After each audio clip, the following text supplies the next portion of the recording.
special and wonderful Congress. Since you are our creator, we invite you in our midst this afternoon to come and take total control. Let your divine and perfect will be done to guide and direct our hearts and thoughts to do that which is just and fair toward the people of the Gambia, in Jesus' name.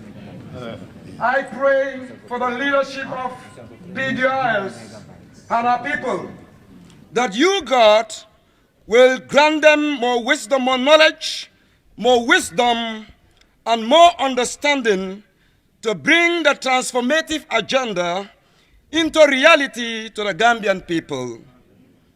In order to eradicate ignorance and poverty, for in our lifetime, in Jesus' mighty name, I humbly pray for the Gambian people, that God, you will help open their mind and understanding to the reality behind the truth that will liberate and set the Gambia free.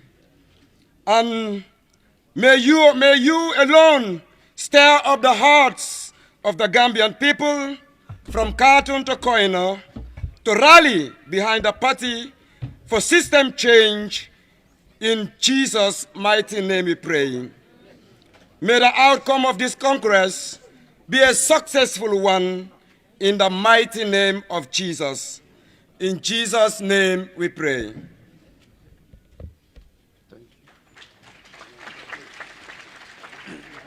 Thank you very much, Pastor Joseph Elijahs. May Allah, may God accept our prayers. Now we just also announce that as part of the Central Committee, we have Idrissa Jallo, Mamadou Sambu, Samsar, and Sekou Nyasi. But Sekou Nyasi is indisposed. Now we hand over to the interim chair, Sidia Jata.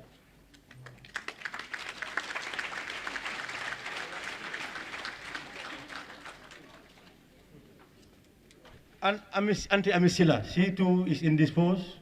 She's recovering from illness. Thank you. Members of the High Table, distinguished invitees, distinguished delegates from all over the Gambia, all other protocols duly respected, welcome. But before I start,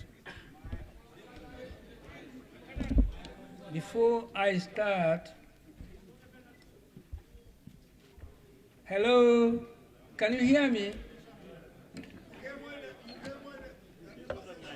Hello? Hello? Can you hear? Hello, hello? Okay. I was saying before I start, I will kindly ask all of you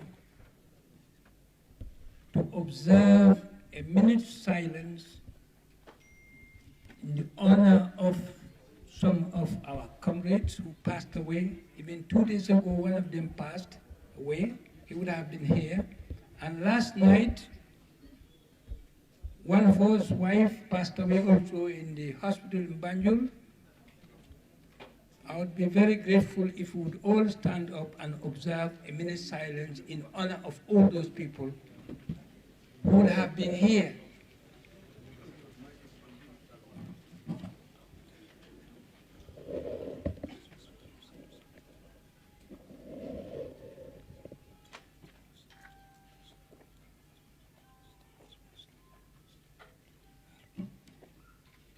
Thank you very much.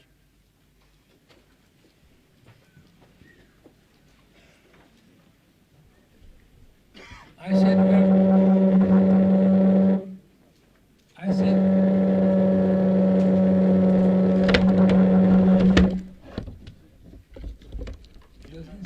okay, hello.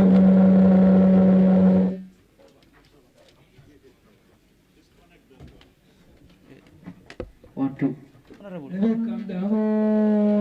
Honorable. If I come down, hope so. The cameras. No, I am afraid. Honorable, please. Because of the journalists. No, I'm here. The journalists. Honorable, you have to click the sound. The journalists are around.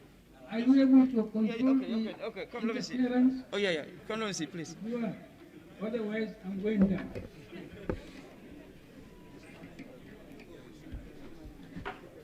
One, two.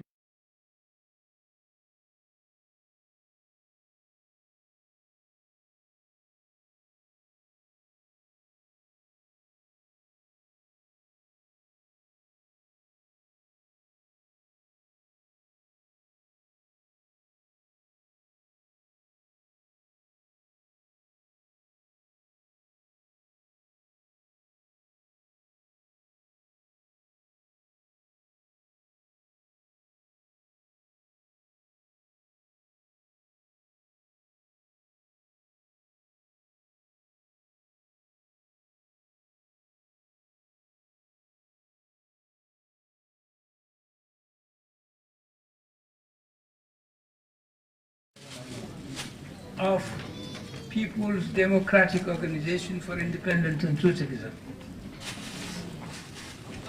35 years ago, we started a very long journey by founding PDOIS. But we knew it was going to be a long journey because it is a lifetime's journey. The party went through different processes since then, particularly from 2003 to 2016, all in the quest to find a solution to the dictatorship that existed in this country.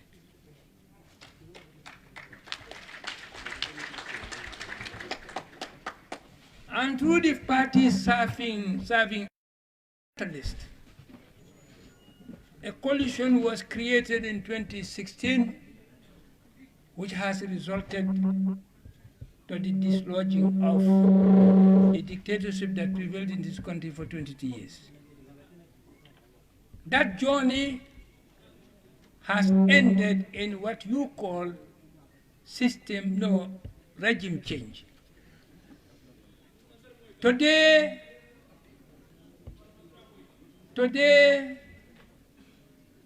well, we are saying that we are hearing, some we are not hearing, but you are all sitting there, some hear, some don't. Today, we are here to start another journey. And I'm impressed by the presence of this number of people who are here, who by their presence indicate very clearly that they are committed to take part in that journey that is going to start from today.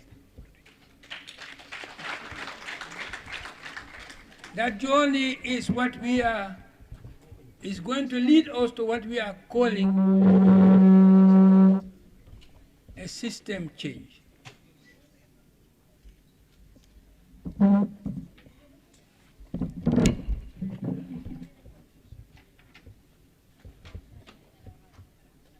What we are now beginning today in this hall is to plan, think about how this second journey that we are starting today is going to begin, and what we are supposed to do to bring about that fundamental objective of having a system changed. I'm not going to give a long speech because of the time constraint, but let me give an analogy. To put it in simple, straightforward terms, when you talk about a system change, I will liken it to a hunter, particularly traditional hunters. When they wanted to kill their game, they have to change themselves to be in tune with nature. They change their clothes, they change their way of movement, They change their way of perception of the game they are aiming at. Everything that they do is changed. In other words, they have a code of conduct which changed their way of working. A code of conduct which changed their perception of that reality that they want to kill. A code of conduct that changed their way of working to that reality. So system change is changing everything that existed or that exists in which you are. That is what we call system change. It has to do with the way you do things, with the way you perceive things, with the laws and other things that you have in place that are making that system to exist. Otherwise, you will not have a transformation. In other words, it is an overhaul of what exists in order to have in place what serves your purpose and your interest. That is system change. All of us here, before we leave this room, must commit ourselves to bring into fruition that fundamental objective of changing the system that we now have in the country. We fought tirelessly against the regime that was here before because it did not serve our interest, because it oppressed us, because it denied us everything. And we want in place a system that is going to serve our interests, a system that will recognize the fact that we are all sovereign, and nobody's sovereignty is bigger than anybody else's sovereignty. A system that is going to recognize the fact that we all have rights, and our rights are the same. They are the same for everybody. And a system that is going to impose on us the duty to defend that system once we put it in place, and to always make sure that it serves the interests of the people, and we make sure that it exists for the purpose for which we are creating it. That will be the duty of everybody in this room. So without wasting time, I thank you all for listening, and I am going to hand over now the chairpersonship of this Congress to Honorable Adama Bah. Thank you very much.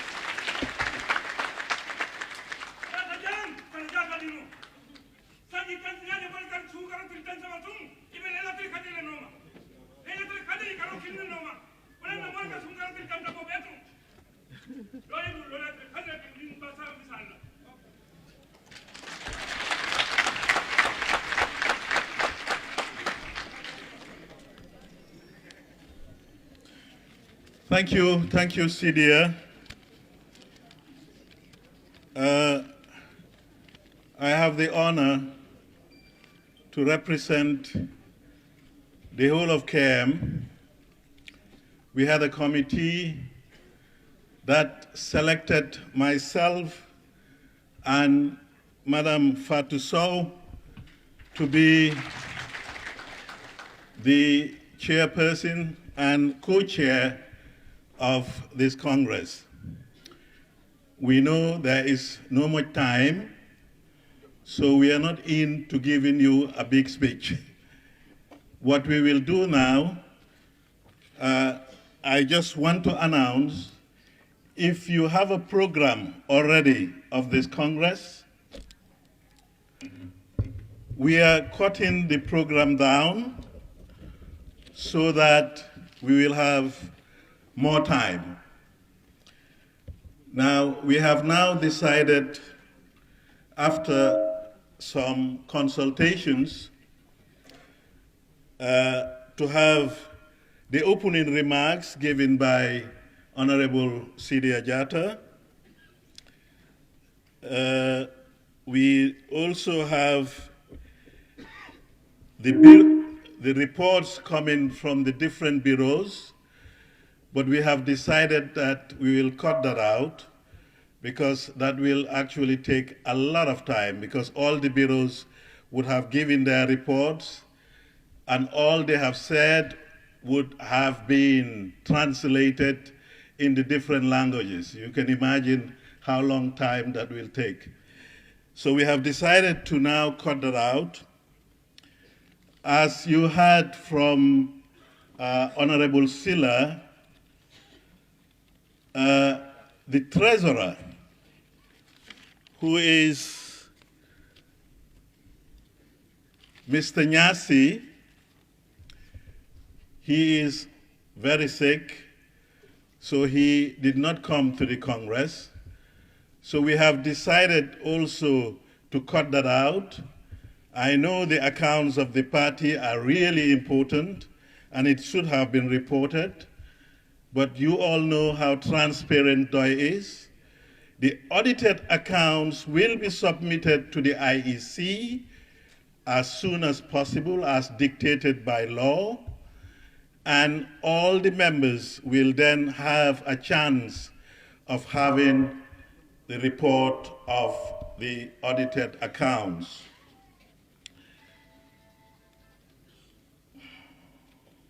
So what we will be doing instead is I will be calling the Secretary General of the party, Honorable Halifa Saleh,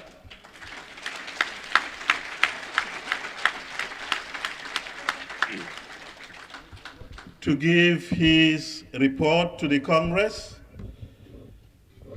and then we will have the adoption of the resolutions. Then we will have the elections of officials, and then we have the closing remarks.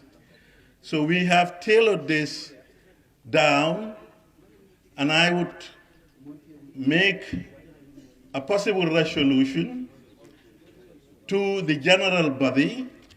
If you agree with me that we tailor it down to these different topics, can you say aye, as they say in Parliament?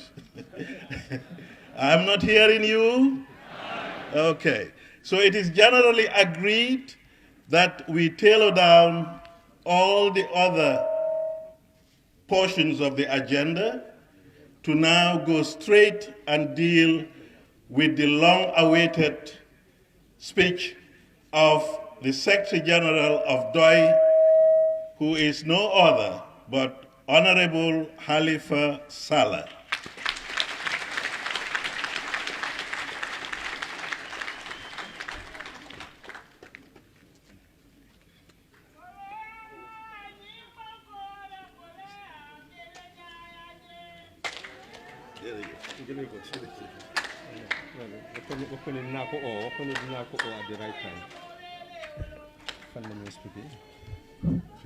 Aliyam balal drum abal kumandila abal kumandila later al nimbara.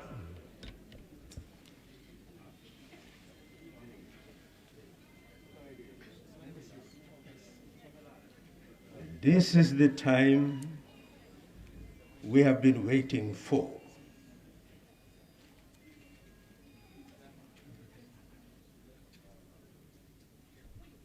The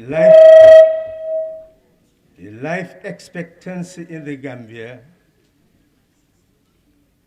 is below 70 years.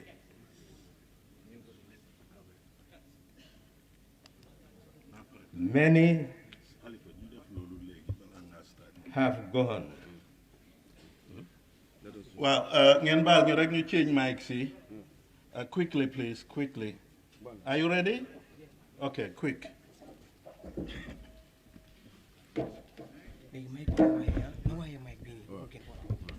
So this I'm going to go off. 1, 2. Bobu dañ ko wara off. Ñang na nak mëna nga off system bi. Fi mo nek fi xola fi li leen kat ñi nga li fi. Non fi dañ ko. Non mo nek fi. Waaw. Hein? Fi dañ ko la fi. Non, du bobu. Non, bi la non, bi suñ ko ekatee okay. Yeah, sorry.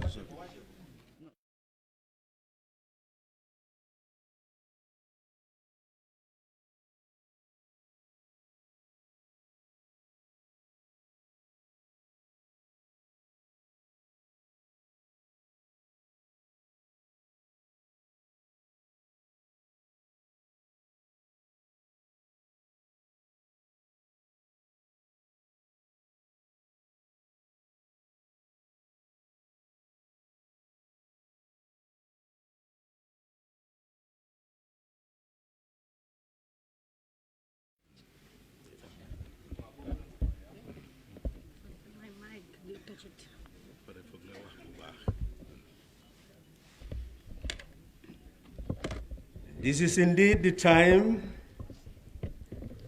we've been waiting for. Life expectancy in the Gambia is below 70 years. Many have gone, and many will go before the end of 2021. It also means that I'm also on the same path. And I'm ready for it. But when I do go, it will be going fighting to defeat ignorance and poverty in my homeland.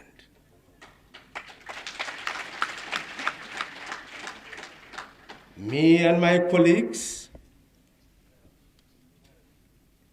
have spent all our lives in that battle. Now we are gathered here to remove the dust in our eyes that for centuries made us believe that we are powerless, helpless, hopeless, and voiceless.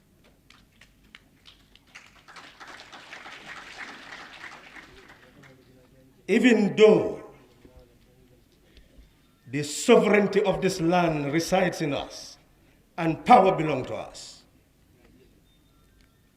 they made us believe that we are the least important persons in the world. And those we put in power are the very important persons.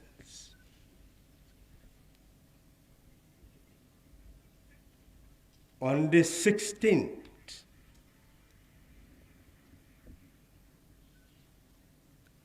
of January 1997,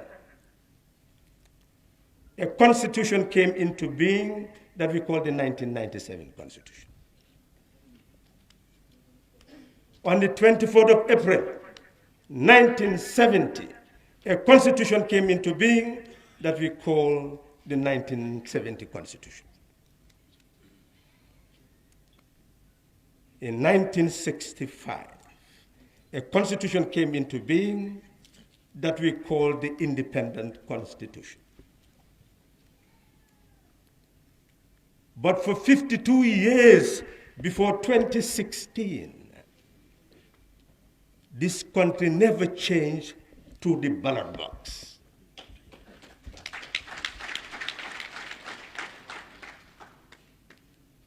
And we believed that power was unassailable, invincible, and we had to surrender to it. But through the power of awareness and organization, we managed to bring the first change through the ballot box since independence on the 2nd of December 2016.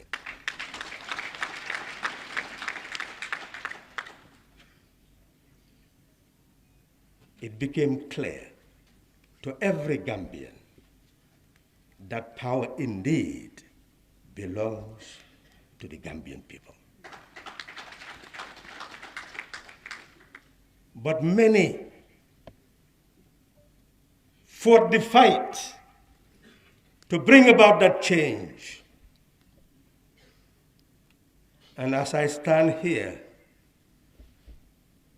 I remember Safi Wali.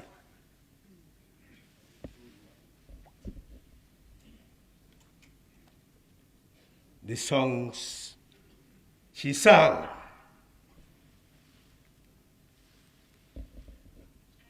And I would want the Woolly team to just touch on one of them, Sailing Kuno. Woolly?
Alimbara, Alimbara, Alimbara, Alimbara.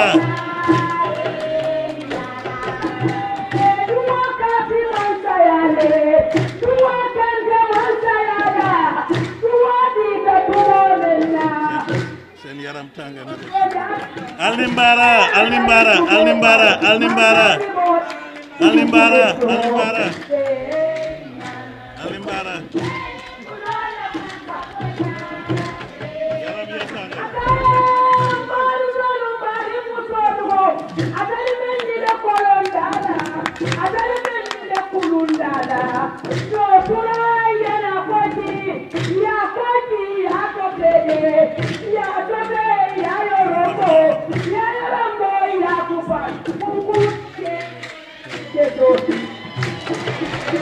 Alimbara, Alimbara, Alimbara, Alimbara, Alimbara, Alimbara, Alimbara.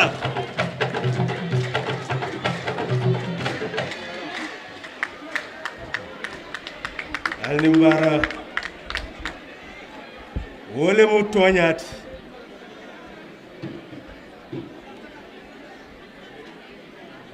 wole mu toñati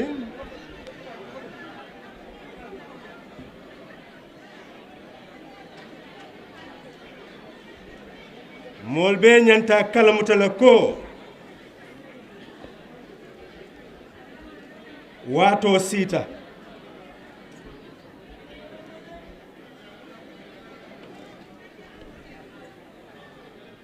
ye men fo wala mu ñinti ko mool men siyata ñim banko kan ila siyobu ka tambi sanji tan woro wulale jama tat jama be taka ntolla tafana man jamfa from beta bari man sila saya nyala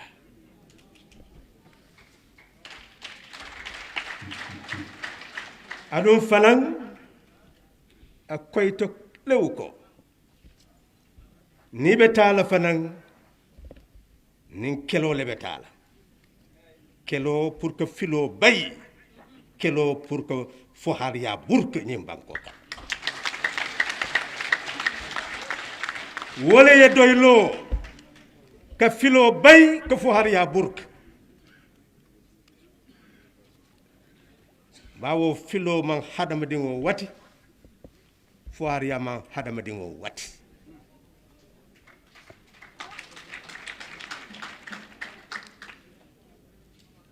bari sembo be banko dingol bulu bari malo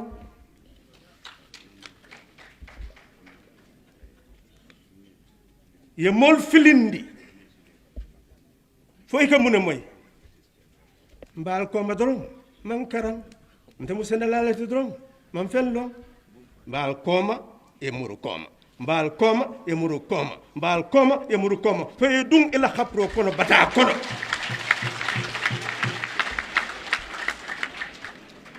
wole ta ñaato ite yeta kom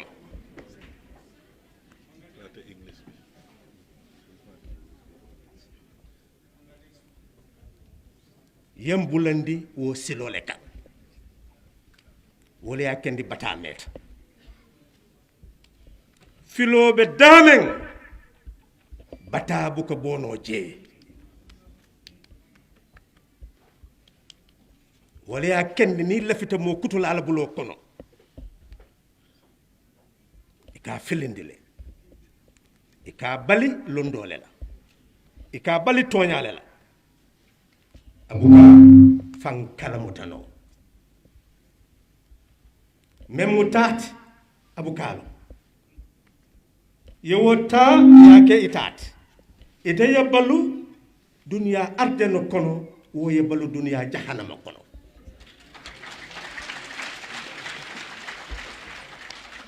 ka wulu bata kono ka mem bata kono ka keba bata kono ka fa bata kono wala mu jahannam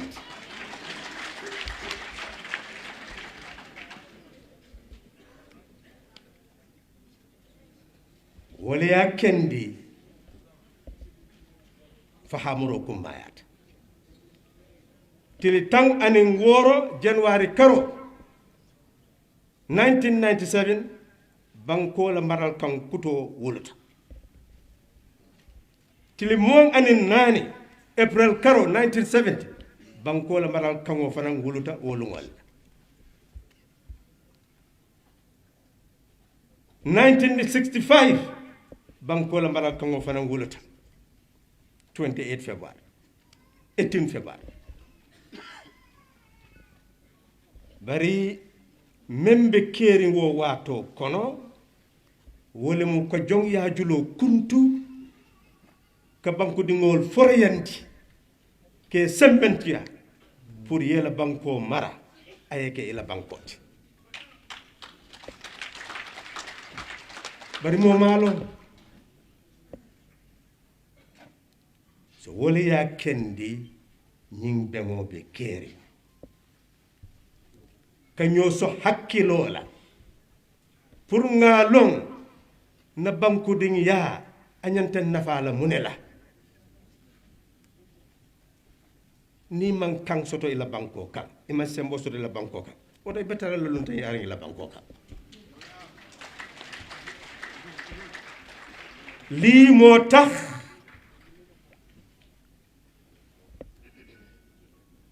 ñuy waxtaan ak yéen ne waxtu wi jot na ñu ne leeral nañ ne bakkan ci Gambia bakkan yi ñu ëpp duy paase juróom-ñaar fukki at ñu bari dem ne ñu bari nga ci yoon te ñun mii itam jombuñu ko wante ragaluñu ko ndax xam nañ ne suñ fi jógee dinañ xam ne ba ñoo dugg si suñu bàmmeel ñu ngi ko defoon mu nekk suñu itte pour xeex réer xeex ñàkk xeex réer xeex ñàkk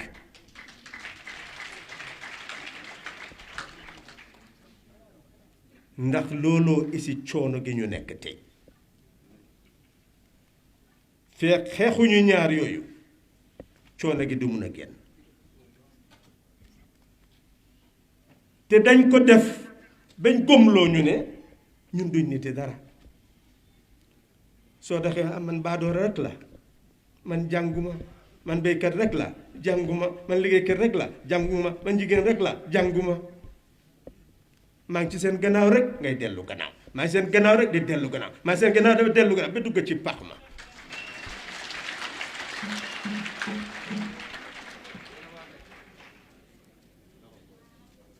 ñu ne amuñu baat amuñu doole doonuñu dara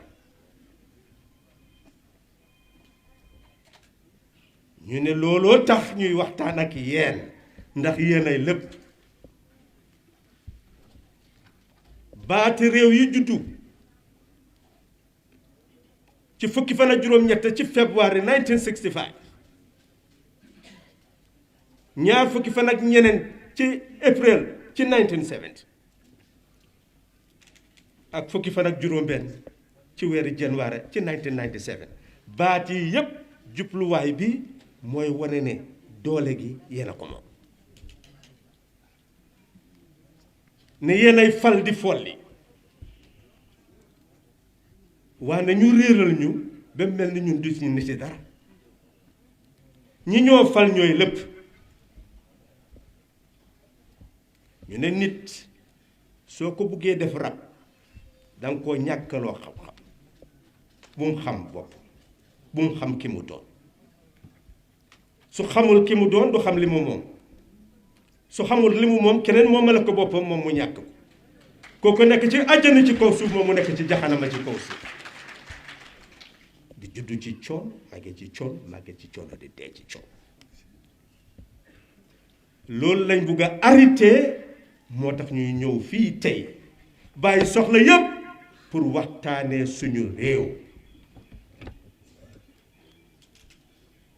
ndax réew mii ñun ñooy doomam te waajur dafa war a toppatoo doomam ñun ñaari waajur lañu am waajuri deret ak waajuri réew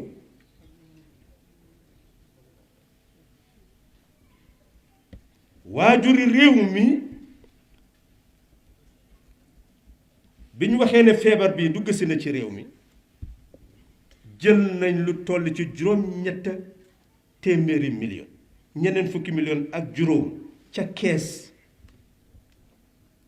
ne dinañ jënd maalo dinañ jënd sukur dinañ jënd diwlin séddaale ko nit ñi way ñàkk yi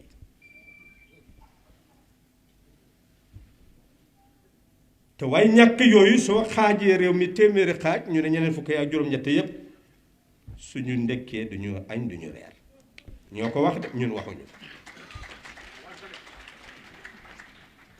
ñu ne réew mu ñàkk la nga mun a génnee loolu ci benn kees te kees ga suñu alal la ca nekk te yow mënuloo fexe xale bay dem ca school ba ne di nga ko jox ndekki jox ko añ ca keesi réewam ndax xale boobu moo war a tekki pour toppatoo réewam yow yaay waajur wa lu tax doo ko jox añ ba ak ndekki la sa school ba soo defee loola teggi nga en booba ca waajur wa sawargal nga xale booba ca jàngam lu tax ngay dem ba mu toskare nga dem sànni ko la nga xam ne mooy rusit ne ko dundee ko ñu ne réew moo xam ne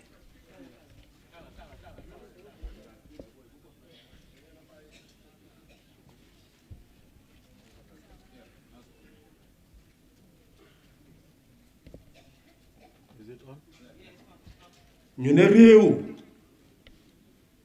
waajur la soo gisee ñu ne réew mooy dafa yore alal yore njaboot te foofu la mbir mi réeree ci wàllu li ñuy doxalee politique ne su nit ki xamoon ne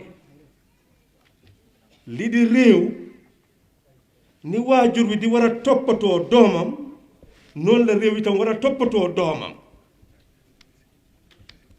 bon ñi ñoo dënk réew dara waratul nekk seen ité lu dul xalaat bor bu set ni waajur wi di xalaatee fàtte léppam gannaaw di jël la nga xam ne moom la am pour rek dundale ko njaboot ga ñu ne réew itam noonu la war a fexee ñañu ko dénk noonu lañu war a fàttee seen bopp gannaaw di xalaat li nga xam ne mooy war a yóbbu seen doomi réew ca kanam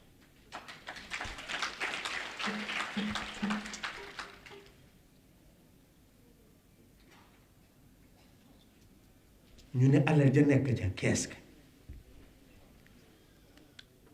soo ko jëloon nga jox béykat bi engrais jox ko jiwu jox ko machine ne ko béyal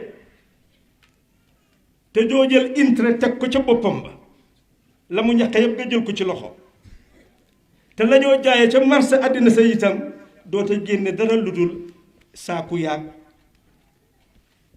pétrole baag lay war a tax mu dem ca marché àddina sa ni kon béykat yi yëpp génne nañu ci coon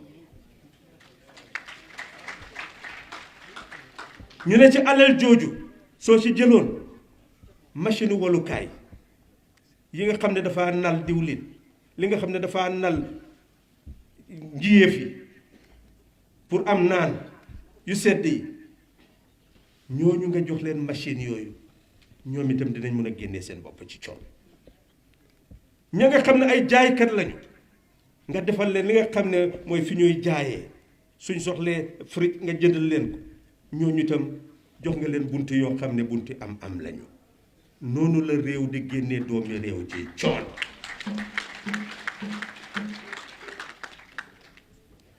te loolu la doy di waxtaanee ne yàggan ngeen ci coono suñ ne transformative agenda ñu ne wecci doxalin mooy doxalin bi isi coono war nañu koo xam doxalin bi dàq coono war nañu koo xam ku ñëw ci seen kanam ne dénk leen ma réew daf leen war a wax ban doxalin mooy war a tax ngeen génn ci coono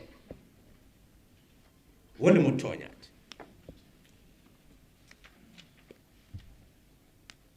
men kummaayaat wala mu kaa kalamuta ko sembo moo le taam banku dingol le taam kango banku dingol le taam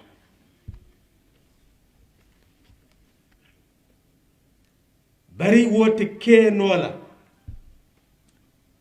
ni fahamuro man dung fan kalamutaro man dung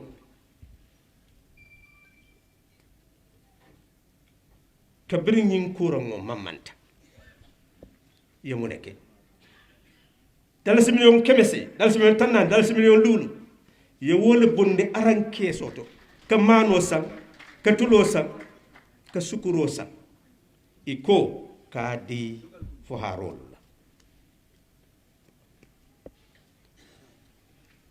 wole mu fo harol la bayramoti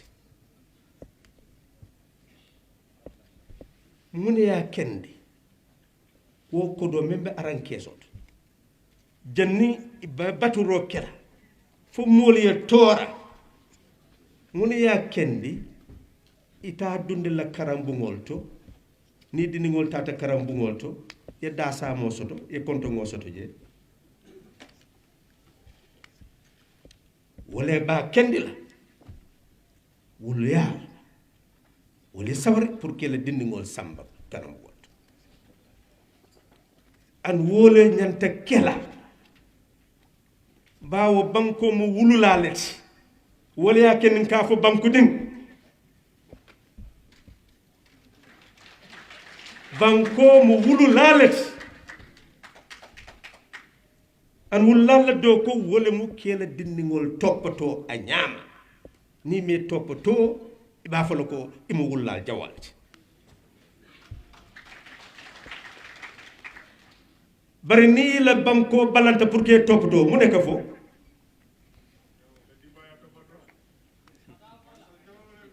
woto men kummayat wole mu ka karamuto woke ko wululal ka dindingol topato nyamen banko fara nyanda ala dingo topato la wonya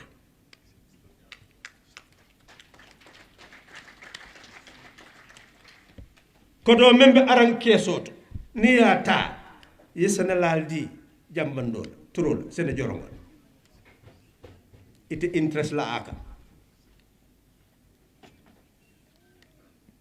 fengo ka wafi nyaben dunya la marseto ite fem bondi la je men manke da paso de men ka botol sang ani wo kusi fal men tutabe ya di Sénégal Sénégal jumale betar la foire ya kon iba bolale oto tamandir nya wala ko mo bondi banku bata kono tamandir nya wala ko mo dundi dinko ko tamandir nya wala ya kendi ko tamandir membe kering num ay mo tundele woto tamandir nya nyanta soto la membe mo bondi la wala ya kendi nyimbe ngobe kering pour ñoo kala motoro ye ke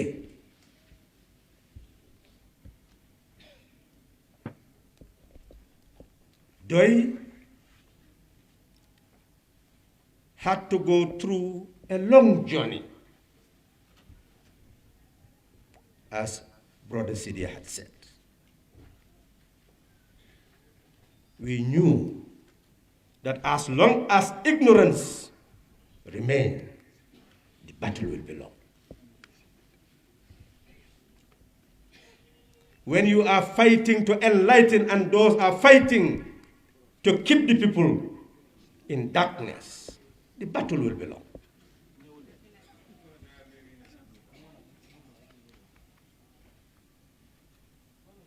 But we persisted.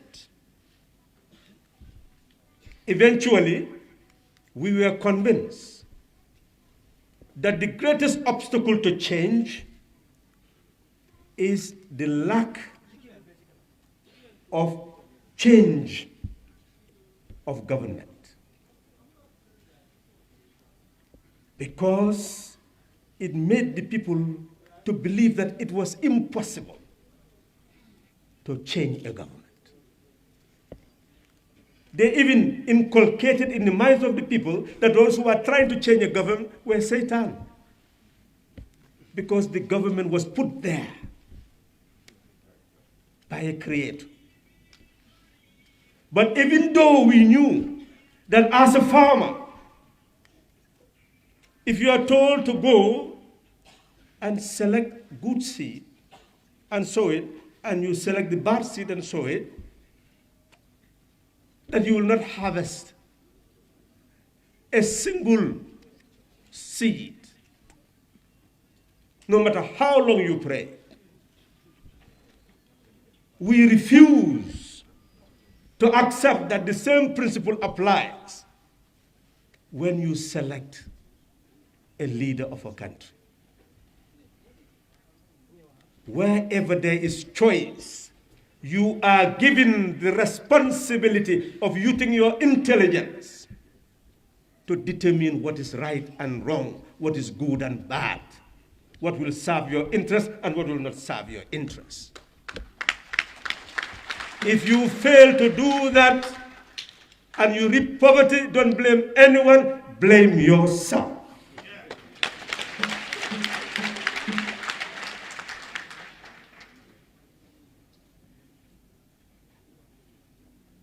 And that is why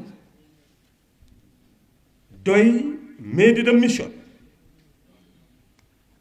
to join coalitions after coalitions after coalition, in order to bring about change at the head, even if it's not a change of system. But many people did not understand. A party will emerge today, have number of seats in the National Assembly. This DOI was here for 30-something years. What are they here for?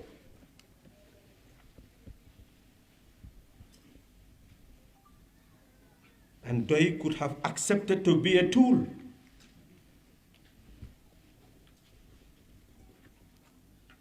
Look at the T-shirts. People voluntarily gave what they could to ensure that everything that we have today is given without any string attached.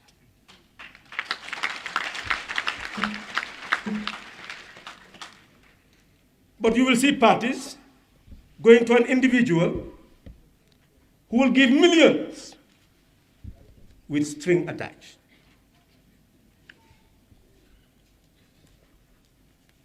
Governments will do that. Individuals will do that. So that ultimately, when you take over power, you'll owe obligation.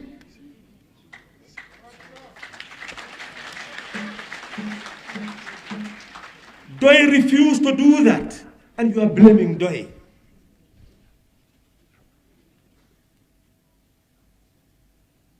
But today, that refusal is yielding fruit. Today, that refusal is yielding fruit. That DOI will not owe any obligation to anyone on the face of the earth, but only the people who will entrust the party with power. And DOI will defend the interests of those people to the grave.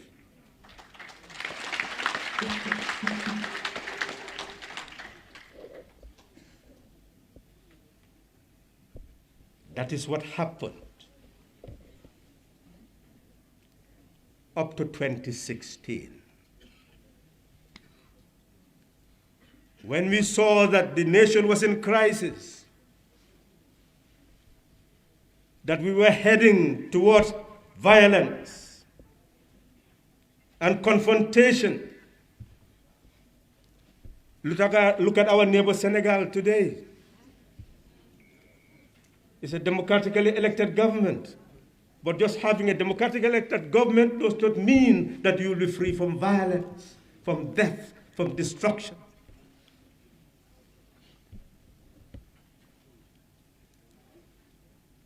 But then we saw the danger of a society that disintegrates, of hatred between citizens, and what civil war means. We have the history of Liberia, history of Sierra Leone, the Truth and Reconciliation Commission set up in those countries, how people were cutting the arms and fingers and raping women. taking babies from their mother's stomachs and wombs. We had all that. That a human being can be a savage if you instill that human being with hatred to a point that he does not or she does not see his or her fellow human being as a human being and sees that person just like trash. You can build that mindset and consciousness. We did not want that to continue happening in our homeland.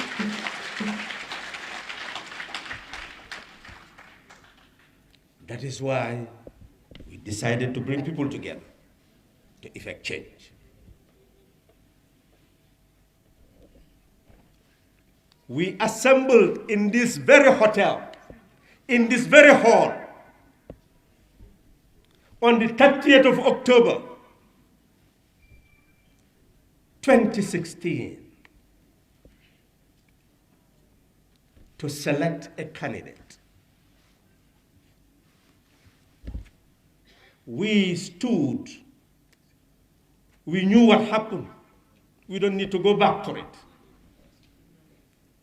Those who participated had explained to you what they did in that selection, but we did not cry foul.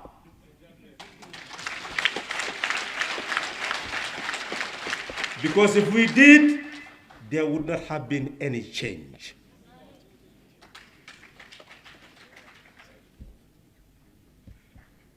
We persevered, persisted, campaigned for the change.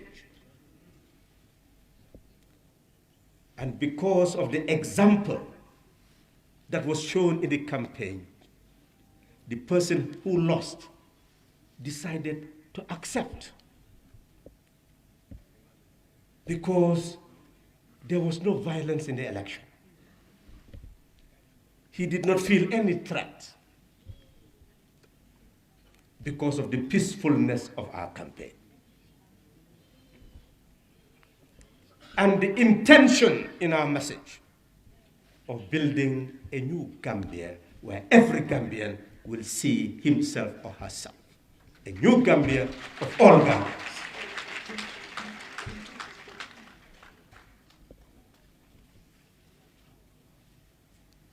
I was the one that Honorable Bala Jampo called and said, the president wants to declare that he has lost the election. And could you create the possibility of him talking to Adamabar, then Adamabar? And I had to call and tell him that leave your phone open. The person in the White House is ready to call you.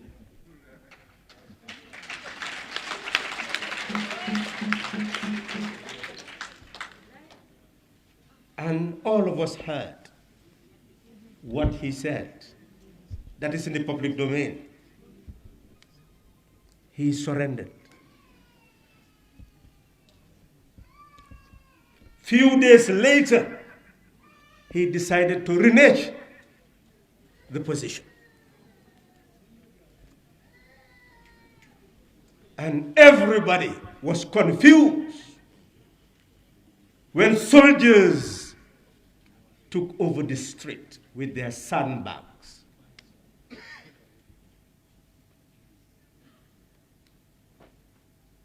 But the message to the incoming president was, don't be perturbed. He has lost the election on the 18th of January. That will be the end of his term. And if he fails to go, he will be a rebel.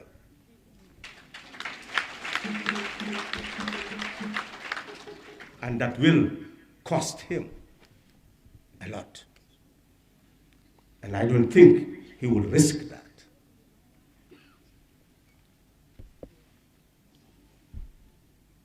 Doi participated in effecting the change, in stabilizing the nation, in order to ensure a peaceful transfer of power.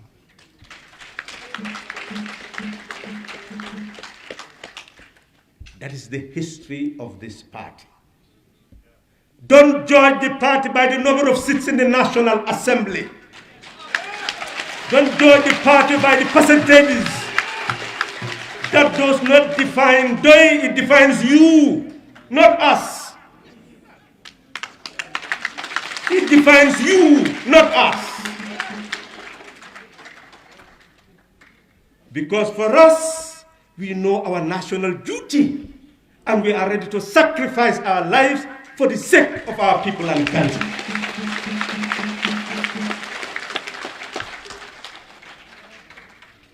And we do so without any expectation, no obligation from the people.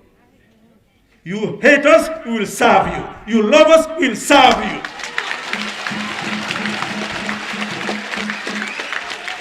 Because we are here for service.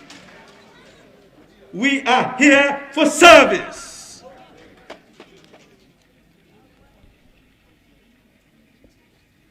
That is the report of the Secretary General. We are here for service.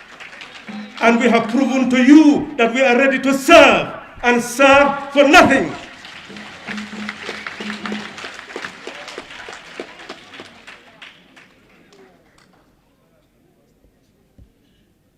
There is a history that we don't even want to narrate.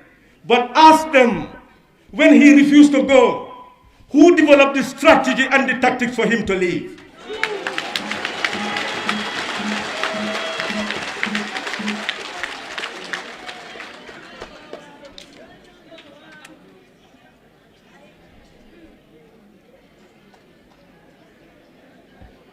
On the 20th of January, those who had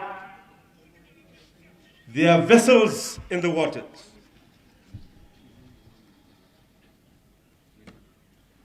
their troops outside our borders and jets ready to fly into the Gambia for bombardment.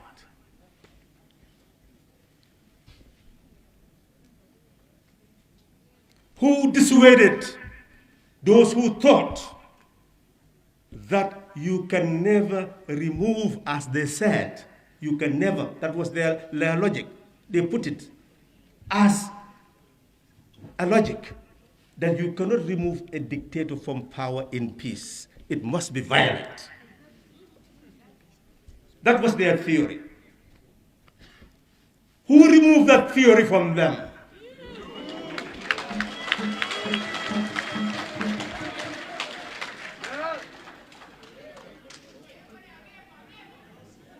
And you have the coalition security.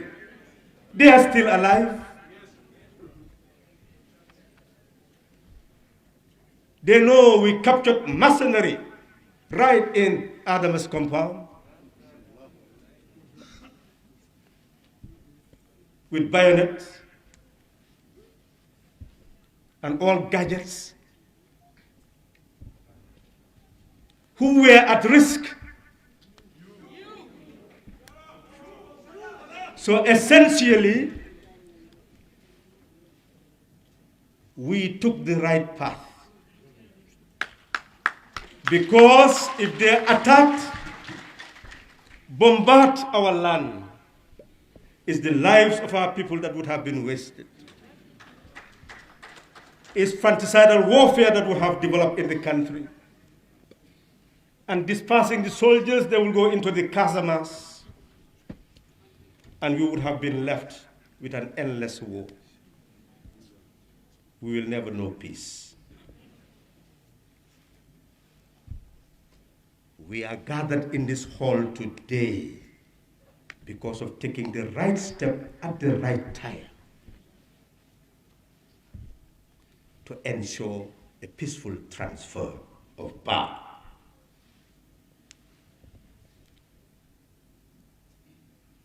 When that happened, and we effected the peaceful transfer.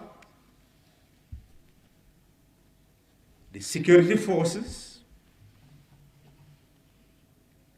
were clearly under the control of the spokesperson of the president. And we managed to ensure, and Honorable Usman Silla is here with the Red Cross, to ensure the return of Gambians who had left the country. Ensured the functioning of the civil service. Not a piece of paper was torn.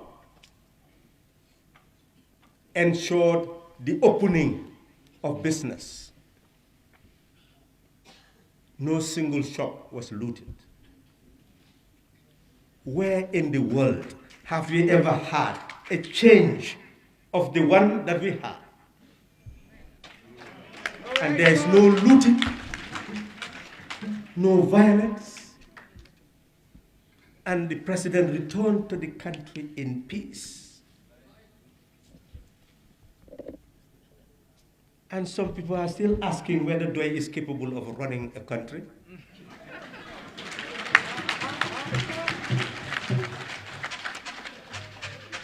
That you should have been ministers to show what you can do.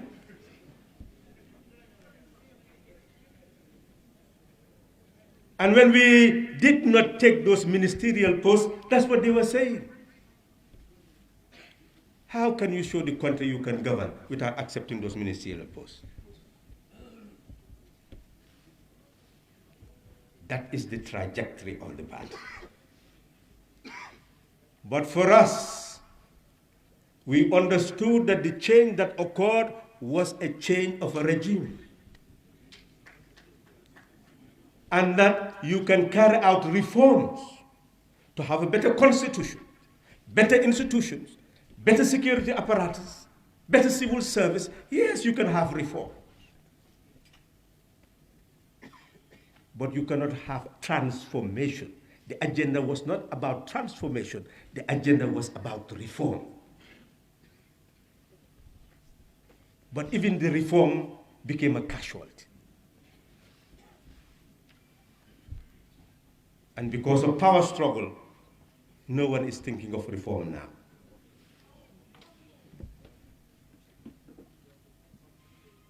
So it is essential for you, the Gambian people, to understand that for DOI, we knew that we cannot impose DOI policies on a coalition government. And it is only those policies that can actually transform the country and eradicate the poverty that we have fought all our lives.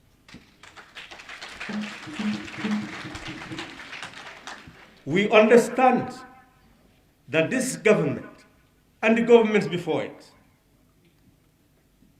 have a consolidated fund, and this year 22 billion, which is 22,000 million as the budget, that it comes from taxation, from grants, from loans. We know that can never, ever eradicate the poverty of our people. It can only lead to greater indebtedness. That is why $67.7 billion debt is on our head.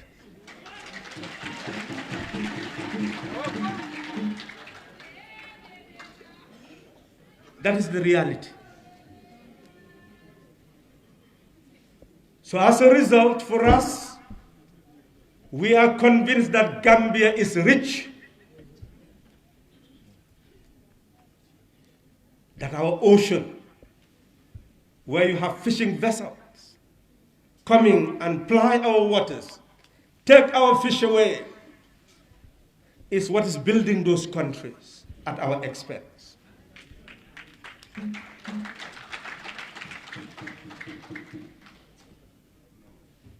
845 million, you went and bought rice, you bought sugar, you bought oil to say you are going to feed the poor.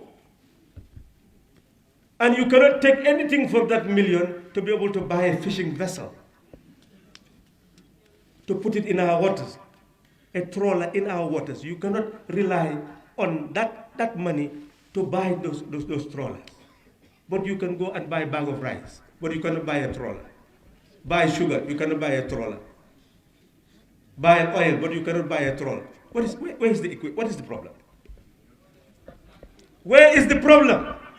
You buy oil, but you cannot buy trawler.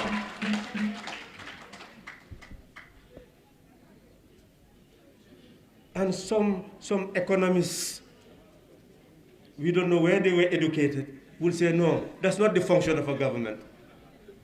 The government should not own fishing trawlers. They say, you the people, you should not own. You own the money. They say, you the people should not own fishing trawlers. And that's logic.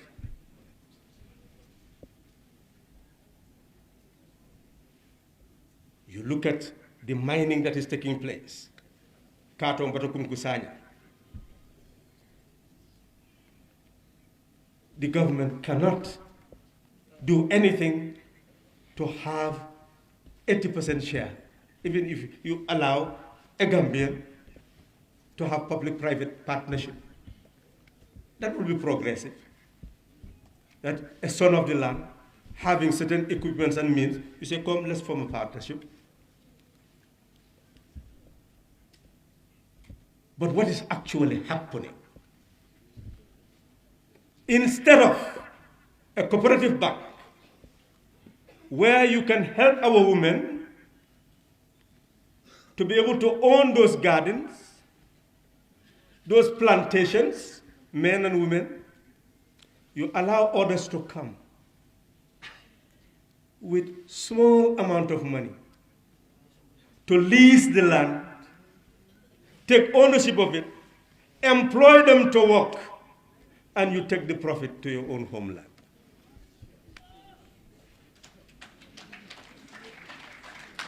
Is that the type of system you want in the Gambia? No. Is that the type of system you want in the Gambia? No. We are saying the wealth of the country could be allocated in such a way that a part will go to a cooperative bank, that you will help those people who are leasing the land to have all the seeds, all the equipment, all the fertilizer, organic fertilizer, in order to produce what that person is producing. But this time, instead of working for anybody, they'll be working for themselves. We are saying that is socialism. They say, no, that's a bad system. We call that socialism. They say that is a bad system. Is that a bad system? No. When you say what DOI is doing, they start talking about Soviet Union and China. And these are the educated people of your land. You are being given facts, you ignore the facts and start talking about something else, and you're talking about in an intelligent manner. And this is how the young people of this country have been confused over the years, misled, misdirected by misinformation.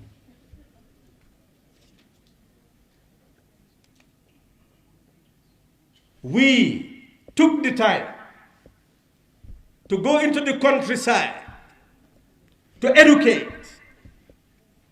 They said that's not politics. These people are wasting their time. They will be here for centuries.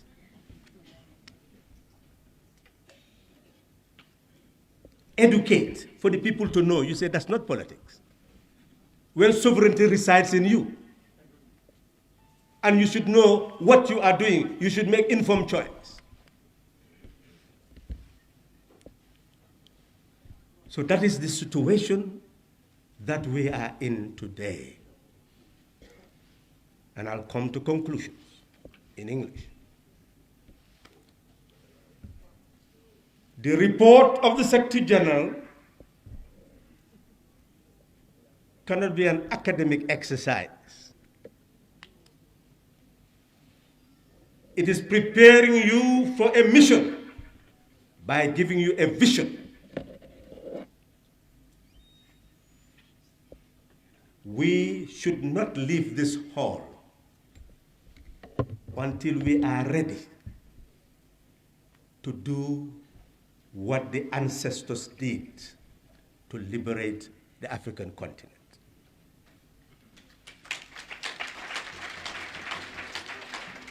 Lumumba, after he was arrested and they were ready to kill him, wrote a letter to his wife. And in that letter, he said it was the responsibility of his children to defend the sovereignty and independence of their homeland. He was assigning his child to do what he did, to go and die to defend Congo, even though he was facing death. They died for others to be free. We just have to sweat like you are sweating now to ensure that we free our people. We must be ready to carry messages to the people so that they know the truth. That is how we can defeat ignorance, to help the people to understand the truth. We have realized after the change that interests were not the same, and therefore others can do what they think is best for them. We also did what is best for us. We had anticipated that we'll go to the National Assembly and together we'll help bring a new constitution, new institutions, new laws, reform of systems. That's what we intended. But the aspirations were not the same. And now where are we? A divided country, divided parties, all seeking the mandate of the people and using any language they wish, other than helping the people to understand what serves their interests. If we collectively came together to educate our people to know what serves their interests, it will be very easy to change a country.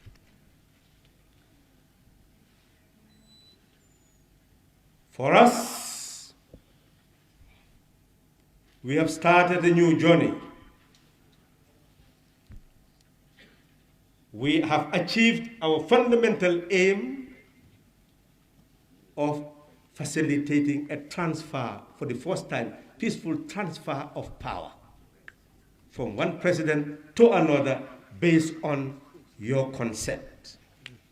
That is democracy. We have achieved that. The next stage is not only to effect change of face, but change of system.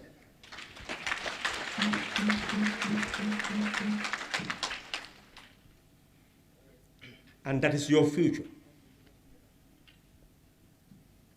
Because each of you must live. And what we are calling for is what will enable everybody to live. We must harness from our waters, from our land, what will enable our people to eradicate poverty. Look at the Gambia River. You can have shrimp farms all over, aquaculture all over.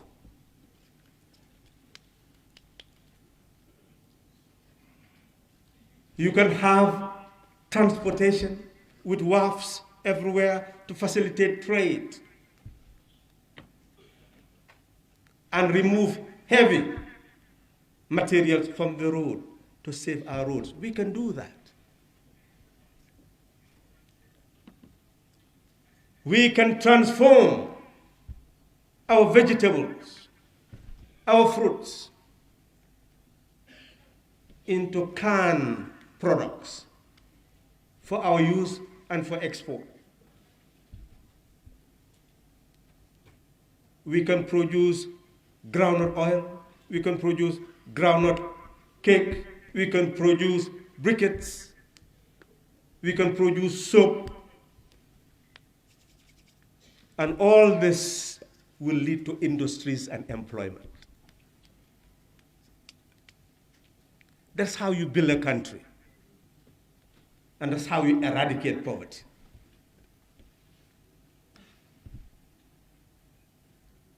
You look at the services of the land. You pay someone $2,000 a month and expect that person to be alive.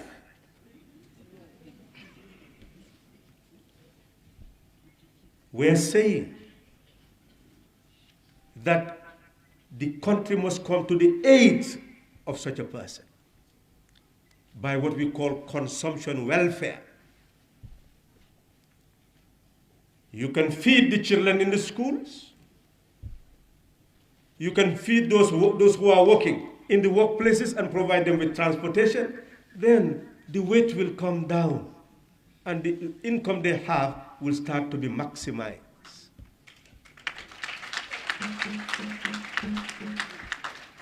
That's what we are saying.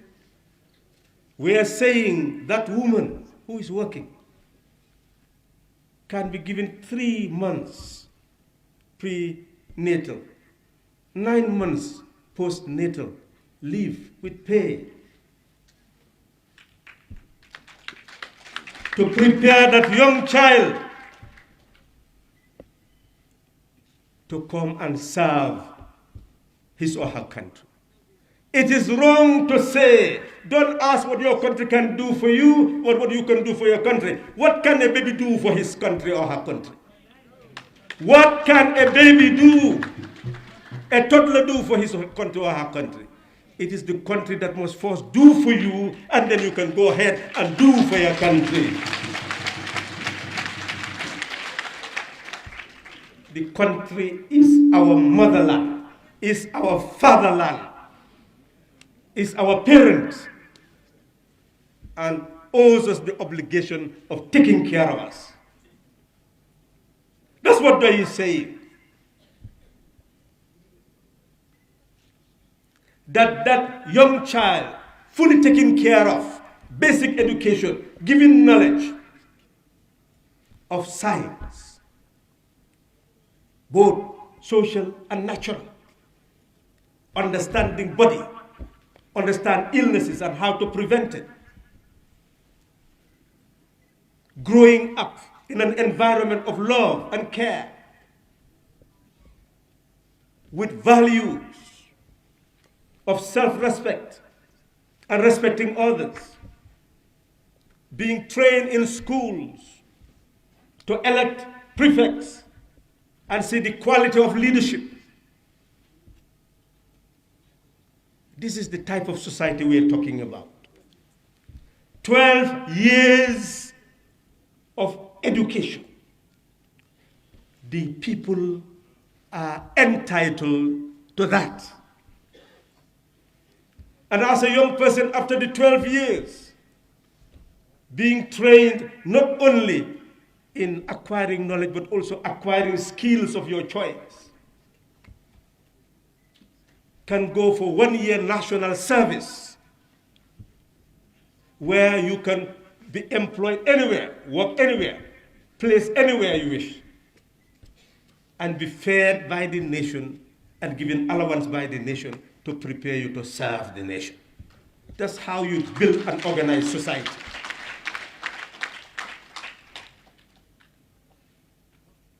And if you do not finish your mission in 1 year, then voluntarily you can go for 2 years to prepare yourself. That is how a nation accompanies the citizen to be the type of citizen who would be able to serve his or her nation. That's what Day is talking about. It's talking about wherever you have mothers working in the farm or in any office, that you will build crèches where the younglings will be taken care of. And fathers will be given paternity leave so that after the 1 year, they will also be able to continue to support the child. For the child to at least grow up to be 2 and therefore start to go into the nursery school system, early childhood educational system, fully taken care of by parents, and go into the early childhood system and be properly taken care of by those who are trained to look after them. This is the type of society we are talking about. A society that cares for the young, cares for the elderly. Look at the pensioners. You work all your life. At the end, pittance. If you're a farmer, you do not even have pension. You work from the cradle to the grave.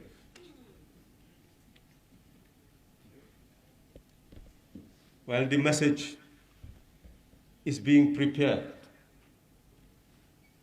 we should have gone deep into the transformative agenda today. But we recognize that this is the starting point. A nation is not built in 1 day, and knowledge is not acquired in 1 day. Therefore, we should all be satisfied that there is something that we have that we want to share with you. And that is what will lead to the transformation of this country and ensure that you live in liberty, dignity, and prosperity. We want every Gambian to prepare the ground to share the information so that in common we know how we can live a life that is fit for a human being. Amuntoko doy dunta ku jamala ko pour que banko tank ka biring mamma ngoket wote kola 2016 moliya munaje soldarol be bant botol be laring silol kan mol man kumano bebe jakal dole banko bula banko be tilinding jele la bari kato kete fo falingo kete mun falin sifa falingo me yalon ko sembo membe jamme bulu ayata ka murundi molla wato me yalon ko e memo president wat among dum banko kan fa woto sembo munet molla taw bawo kabirin jamme buba kan nyim banko kan president Adama Barrow man tare nyim banko kan woto amen sembo ta ka diala ane bulola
amununta ko konton wato fanan lafita sila awan sifolo woto nga continue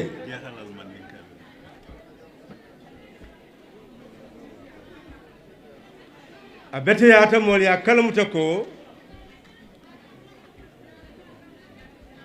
politiko manke wote dammati banko la tamandir ñaamu an ku jama wala ka kendi banko ye tama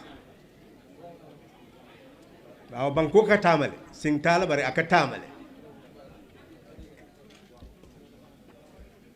kabirin doyin kol ya jeko balango ket ki dosi fayno ti ñaaro siki wala ya kendi do ko be keta pour que banko tank fo place o diita president baro muruta banko ka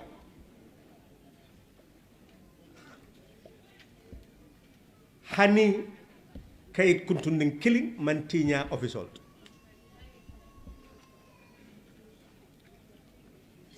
femman tiña bitikoltu kata bankoltu kodo mabu dural security sonta pour que barola spokesperson le moy aye bulandi ko kula e ko waleki fo banku dingol men yalon ko ibe banta timol dadata fude wol be murundi banko ka pare yo fanan keta pour président baro yamuru a ñanta laala damen sécurité be wala ya kurukuru kata kuwol be jibe mundu laale e sécurité soto pour ay taaji ñin do ko bekkete ñi banko amam fo woto a koytalew ko doyin kol la hammo manke fengo fenti men manke kela banko do kala kayro ñine ka sabatine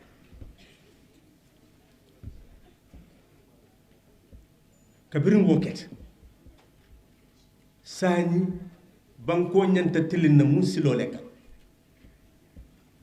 nko doy la tamandir nya ita tala ya di coalition wala coalition la tamandir nya ibe wala balonde la coalition lo dum e ay men yitendi wole mu fali ngoket sant ku ngot isi ku jama kuta kuta yanti bari abe kol yalla pour ye tamande nyaabe fali woto isi banko la mbaral kan kuto dada isal luwal kuta kuta yandi isala doko bundal kuta kuta yandi isala sol lorlo bundal kuta kuta yandi bari pour ka falin woye tamande nyaala nyininka an wo tamande nya amantara coalition o wala yakende doyin kol ko pour que banko makoy banko lo luwal ya dada sen kan dada ka ku jama kuta kuta yende ntelbe tarala député bu ngot luwa ka dada dame crossero ka ke dame pour ka je ko kambente men wosi kero bari alla bango kolbe janjat sañi mune be keri campagne ño kelo pour ka jibe jumale si banko mara woto coalition la hammo amunta ko wo janjantal mbeta kan musilol wala mo ñen kartat doyin kol ko nemo wobe banko kam na fankaso mu nemo let ye dalasi million kemese dalasi million tannane dalasi million tanglulu dalasi million lulu yata ka tulo sang ka mano sang ka sukuro sang bari imam fentawo ko do to pour kata ka nyemoto kulugol sa men yalon ko nemo men ben fankaso kono isa soto no ñewe be men mutala iba topato no wala na banko kan mo le ñewol domo wotoma isa wafi banta e bantaran ko do soto hani iko e banko do ko bunda ma nyanna wo do ko sifa kel isi tulo sang bari tan yek moto kulu ngosa o mu tamad ya sifalti iko wolle mu lon nalti wolle mu lon nalti ani kam mol filindi wala doyin kol ko gadin do ku lal janni ibe mo bulala ay bo bant kana ka wo gadino lis ka wolta ye kele ela do ko lalti je mune akene ta bonde la aran keso to woye men soto pour kala do ko ke wo gadin ko isa di wo gadin do ko lalla woye do ko ke ka wafe wo ko do ye dum ila jiba kono kono mune yakene wote keno wala andoy ka wole for socialism aran keso ko do membe je ya murundi mol kan pour que mol nafa iko hani wo tamande nyaman kati mun tamande nyaale katita ye mol bula mo kilin kilnale na ka wo banko ta ka do konde ke do kondi fanan ila nafa wala mu tamande nya kendo ika funding kel filindi wala ni ko mata dorom ye Russia fo wala Soviet Union ka China fo woto akummayat mol ya kalmota ko mol man lafita mol kutula ila bolo ko don e bukal lafi wol ya fahamu rosoto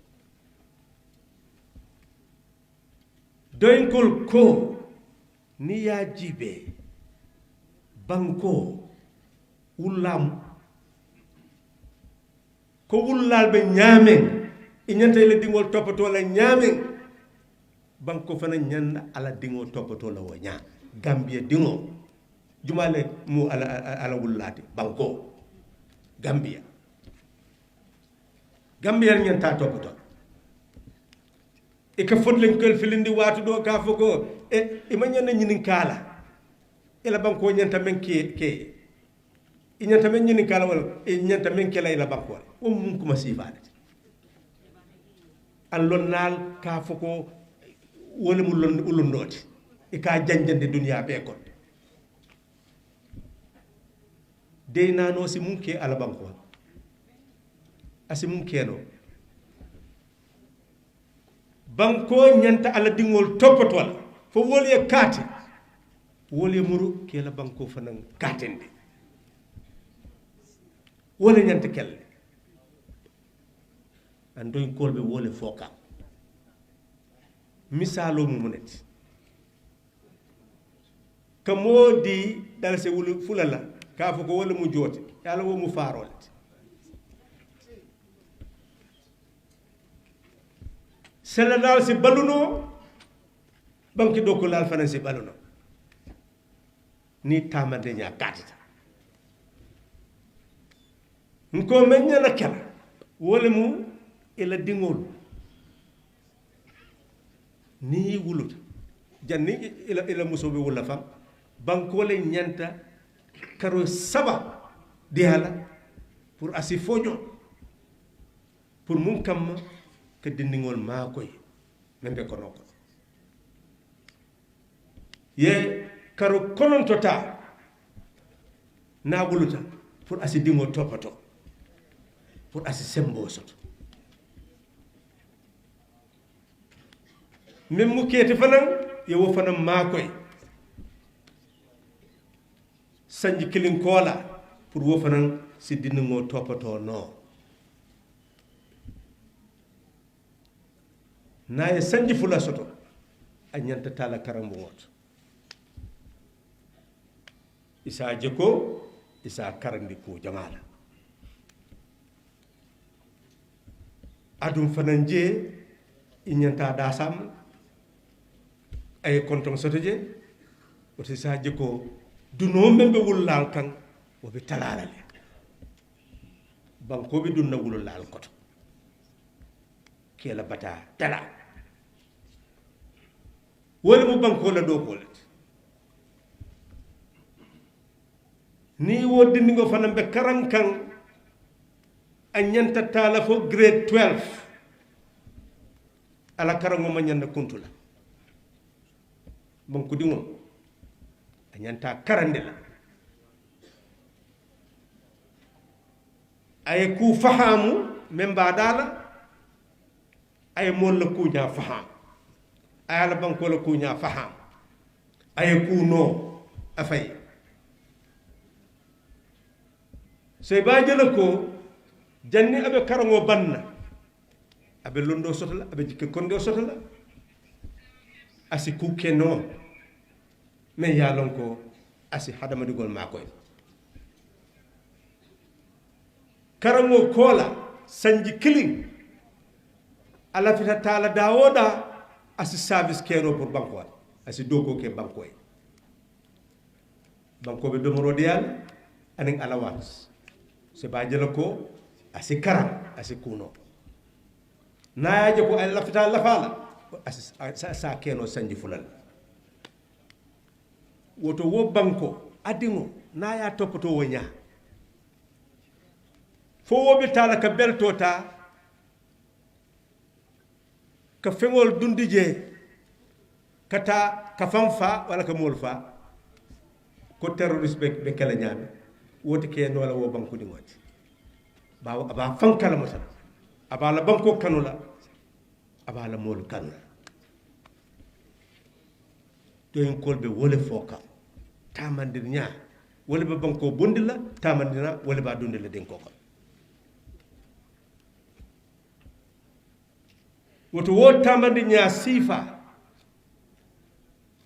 doy nata biila pour que mol kaccandi ka fanundi bare ajibe wato man na soto bare banko buka falin lon kilingo kon lon do buka soto lon kilingo kon nyingmu folo dolalex momo membe jang bi amanyan na bola jang amam pare pour aya famno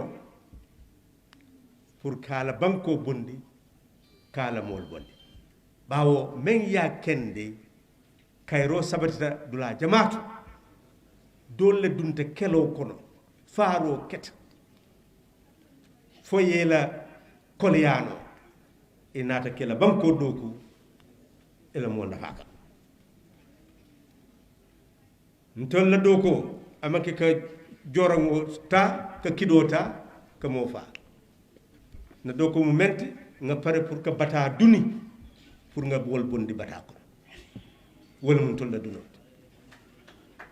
wata kumma yata be ya kalamuta ko doy ka birin coalition la kunya be janjanta doy yaaje ko a ñanta sing koten tala pour que kala doko continuer bawo doy wuluta pour que filo bay aden ko faari abay woro ala doko mam bam folo wala ya kendi ko tamande nya kuto wala ñanta sabatila pour nga bata bay momo mem pareta pour que bata bay wo ñanta dunna wo kafo kono me yalon ko be tamande nya kuto sabatila ñim bako nana dalilo mu wolet woto akummayat ku jama men keta ñim banko kan doylalo dula fanan ato woye kalamata folo kolya ba dunte ñim banko kan mol ka fo 3 years 5 years abetata domanding ye moyje asi Sénégal kabirin kambe ngobe kela dol silata ko ni ye mo bula ayelo patio la to asi dum ku kono me yalan ko aba fula ko ala patio asembo wala ya gagnet wala ya ken ni mol ko ni be lola coalition wala toya fo yela patio bula yena yelo independent dol fadan silata ko ni mo meta bake marol e fo ko boje tumando asi kolea iko woto nga kanyandi nga ke sanji sawalati ni mo balanta oto nta londel woto kafunyoya leketa wole kam ko mosilo bari abetarale je sanji sawala na ganyeta atelo la koteke woto wo membe nala e so isaje ko kanyango yeke wote koddo yeke nyimbanko kan akola bawo dol sabatita jang saji tan saba do sabatita jang saji mon ani fula e ko wota man dia sifa wala nyanta burka kambenta wala sa nomono nun ni wo kete fanan amunta ko Gambia avec la banque de dunia kono e ya lon ko jama ba bonya la le ay bonya bala soto kabirin wo kay sifa janjanta ñin dunia ko alabanta e mol nata ko take ka letro safe ko doyin kol ani coalition mol la ñanta sila ya jibe fo sanji saba ani sanji lulu mune be banko nafal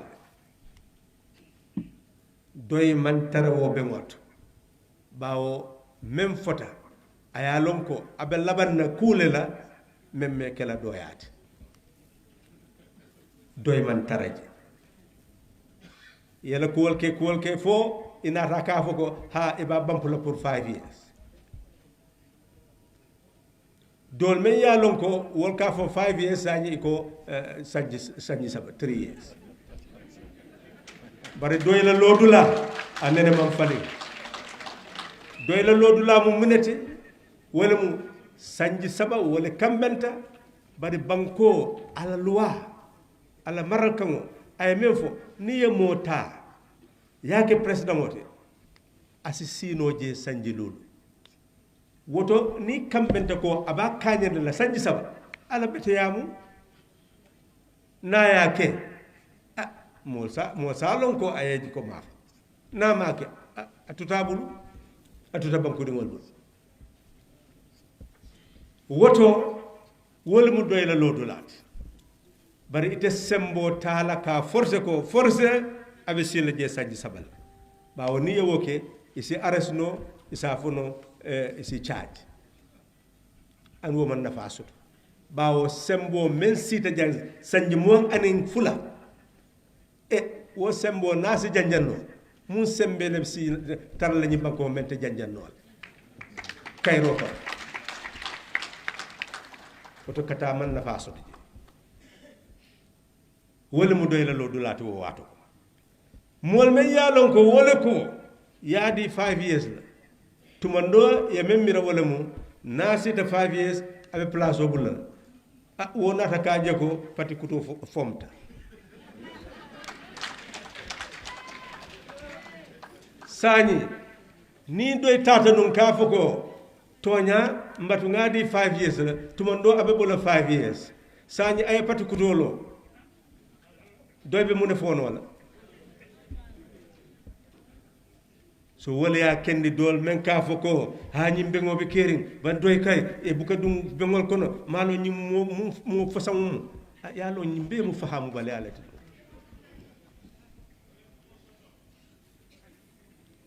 wala kendi ko mira bale ya konton munim solet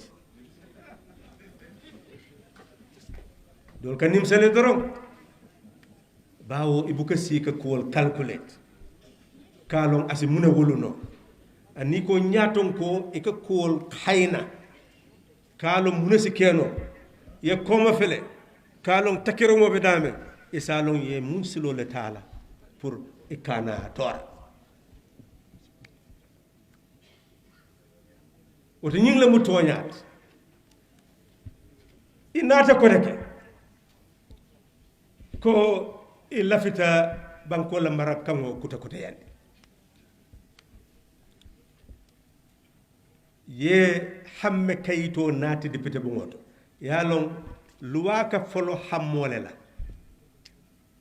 ye men hamme e ka safe ay ka hamme kayitote agala ka ngote wala mu bilote ya naati député bu ngoto ni député ya tambindi président ya signé ya janjande banko la kibar kayitoto asike luwati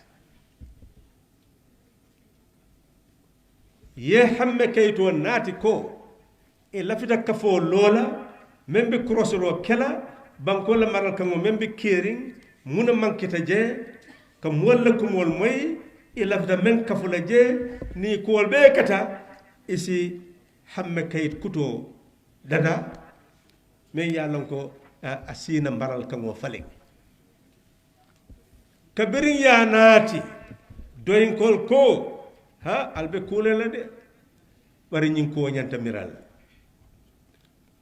bawo bunda keme fula mon anin woro banko la maral kango kono ay même fo ni maral kango ni lafita falenna isi sel fula don le tano bunda dol be je men ya lonko e député sa faleno bari jannin député ba falenna folo hamme kayito iba safela ya yemol kibar yandi e karu sabalela den ya fulan jang e amanyana do ya la tili tannala ni wo ketala isa nati député bu ngoto député ya yinka ni ya yinka sing fula lebe je men ya lonko ni kilinti nyata doron amutu ko ate tanola sing folo ako hamme kayito a ñanta dalilo soto la bare aye bundal fanan soto hamme kayito aye dalilo soto aye bundal soto woto ala bundal janni iba mala folo ibala dalilo jibe la folo anni ye dalilo jibe ni e dipite bu ngotala sidula nanila ni sudula saba fo ha ok dalilo beteyata sayi ngata bundato nga yinka den asi tambi bunda fula nyango e ntol ko bari bunda dol be jeme yalon ko ita falin nola fo referendum yake wobe wo silole tala bari a fula nyango fo député yaki IEC e kar woro kono woy referendum ki wo bunda fulol lebe je doyin kol yo wolle seriyandi ko ñing banko la maral kango wote wo men keta fo yaya tata wo manke coup d'état men ya kendi 1970 constitution ya janjang e coup d'état le keta wo coup d'état wala ya kendi ya janjang bari wote wo abuka kendi maral kango ye janjang abe kerinde woto wo bunda ntol ko tumando alse menke bundal me yalo ko député sa faleno e wol nati ata tambila kar worala ay falen bunda me yalo ko anyata tala referendum e wol fana nati ata sanji kilin tambila sanji kilin na wo fana ye fale woto sanji kilin ko amunto ko isi constitution o kuta yen e ko hani ñunu kay iman lafi kuto ye soto don yalo iman lafi mol ni yel ndamo soto woto ntol lafi ta kol be falin nga janjang nga constitution kuto soto ndiko ha woto koku na beteyata don ntol bu ko tu kom woto mbal ma koy la ñu continuer itata ka dum ka finti alla bango kuma jama constitution kono wala fita banko janjan nafa dol ko e la fita ke la musuti ku jama fota ñu ko wat bar hada madimu ni mam fen fasarno a imi ñan ko siyande la jede ku folo fo yesa karangno bari ka karandon o man kañande fo isa fasarino den isa fono membeje angole banko tinya janni ko be kala nyanta ño kala mutandila ku me yalon ko e isa samba difide bu ngoto ka yinka ngoya kende ita bula do yinkaro yake woto akumma yata ko seneyande ay seneyam kabring ngema koy itata fokacha banta inata ka maral kango hamme maral kango safe ka di president wo fanan aya yelmandi ayake hamme kayitote ka naati député bo ngoto pour koto ye janjang kuto ye lo kata référendum e kaca commencé folo ala dalilo ñanta jibe la saba nani kono ñanta sonna an député man som e man som bare député jumale man som député men yalon ko e doyata député bo ngoto men siat wo yafale ko anyanta dalilo sabula ngata fula njangoto ngala bundal jibe wol ko hani ite la fila wala fam an bawo man saba soto nani kono wala ya kendi ko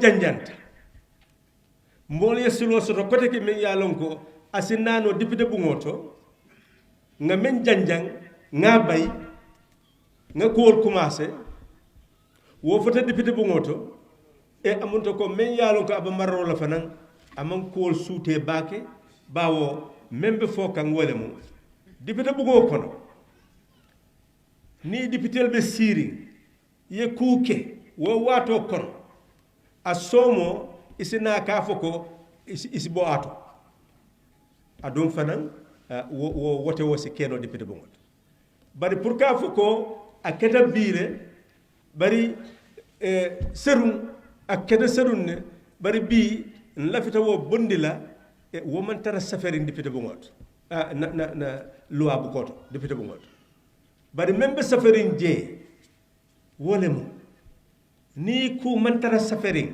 na loi bu koto membe mararola speaker waye sembo soto pour que som wala kabala woto waye sembo di speaker pour ye som kabala woto na sonta nun wosi keno même foto nun nga bay nga kol kuto yendi pour nga bo daliloto nga ta yinkaroto bundalto am bundalto kay isi koku yinka isi balan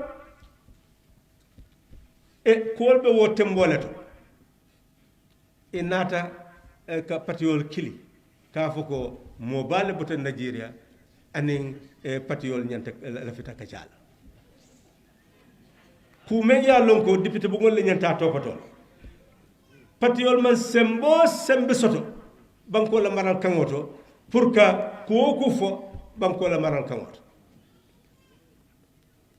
e boko ye gambe dingol kili do mo woro wula ka fo ko banko la ku nya kaca yalla mo kaca le to an alfal nyanta ku jibe la mu kaca sifale mu kaca te me yalla ko anyanta ila hajo tinyal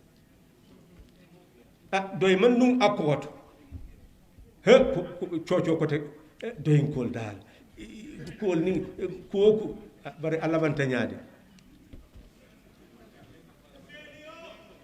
woto ñing la mu kooti men yallon ko a ñanta kala mutalle ko doy ko kuwol tamele kalon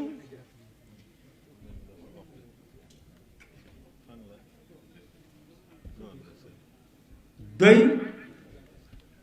ko kuwol pesele pour ka kala muta munuma banko la nafati asa tamati dol kanyinin karoki mun ya kendi kata safi wo manke hanika bi wo fanan kita koti nyim banko ka e a betiyata membe na wotewo la bugoto luwato wonyanta kala mutalale membe safaring je wala mo nyinti ko membe mararing karta fayo kunya kunna sembo dita wala ko sanji killing janni wote wo bekela anyanta ala kalenda dadala wala mu lungolum wara karo a ñanta men kela wo sango kono a ñanta dadalle aya janja ay si ay ku janjannu bari janjan ña wole mu jibertati bawo ko ku janjan doron aman kaña janni abe kala luwat fo ya safe banko la luwa bukoto bawo doyin kol ma jeje wala kende ayisi kilita nun pour ka jibe fo iman ñina membe luwa bukoto bari pour que safero ke fana luwa fana ye même fo ayisi ñanta kibaro futande la molma karu killing janni safero be kela pour ka yitandi ko safero be kela le woto bawo amam woke a koyto ko amam pare nun pour que safero ki wala yakende doy la daman siya ko woto bawo ngalon luwaye mef an wo manki woto al nyanta men kalmutal wolemu ni safero be kela karu killing janni abe kela abe kankulale be ya moy ate kela dibot an fahamu romu woleti men ya kenin ko mbe filo bay kan wala mu faharo ngolo la nafamu woleti ikalo men nyanna kela na manke isafo ayeke wala ken do ka fo do ye sembo so ni ye nyinke foye akake nka jibe ku men yalon ko luwale ni yafo fo ayeke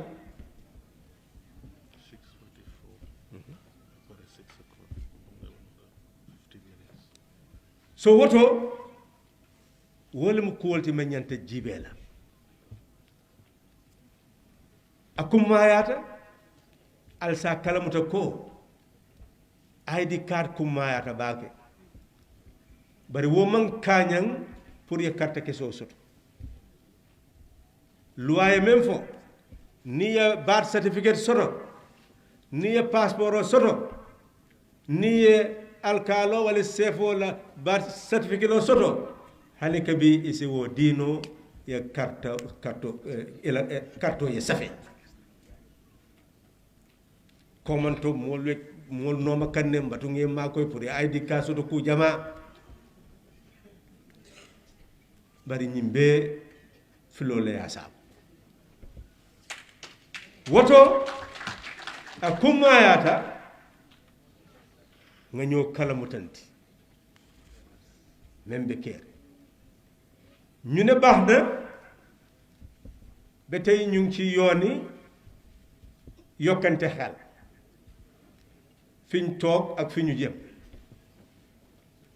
ne gis nañ réew mi fi mu eggoon mu nekk jamono joo xam ne mu ngi doon tàkk si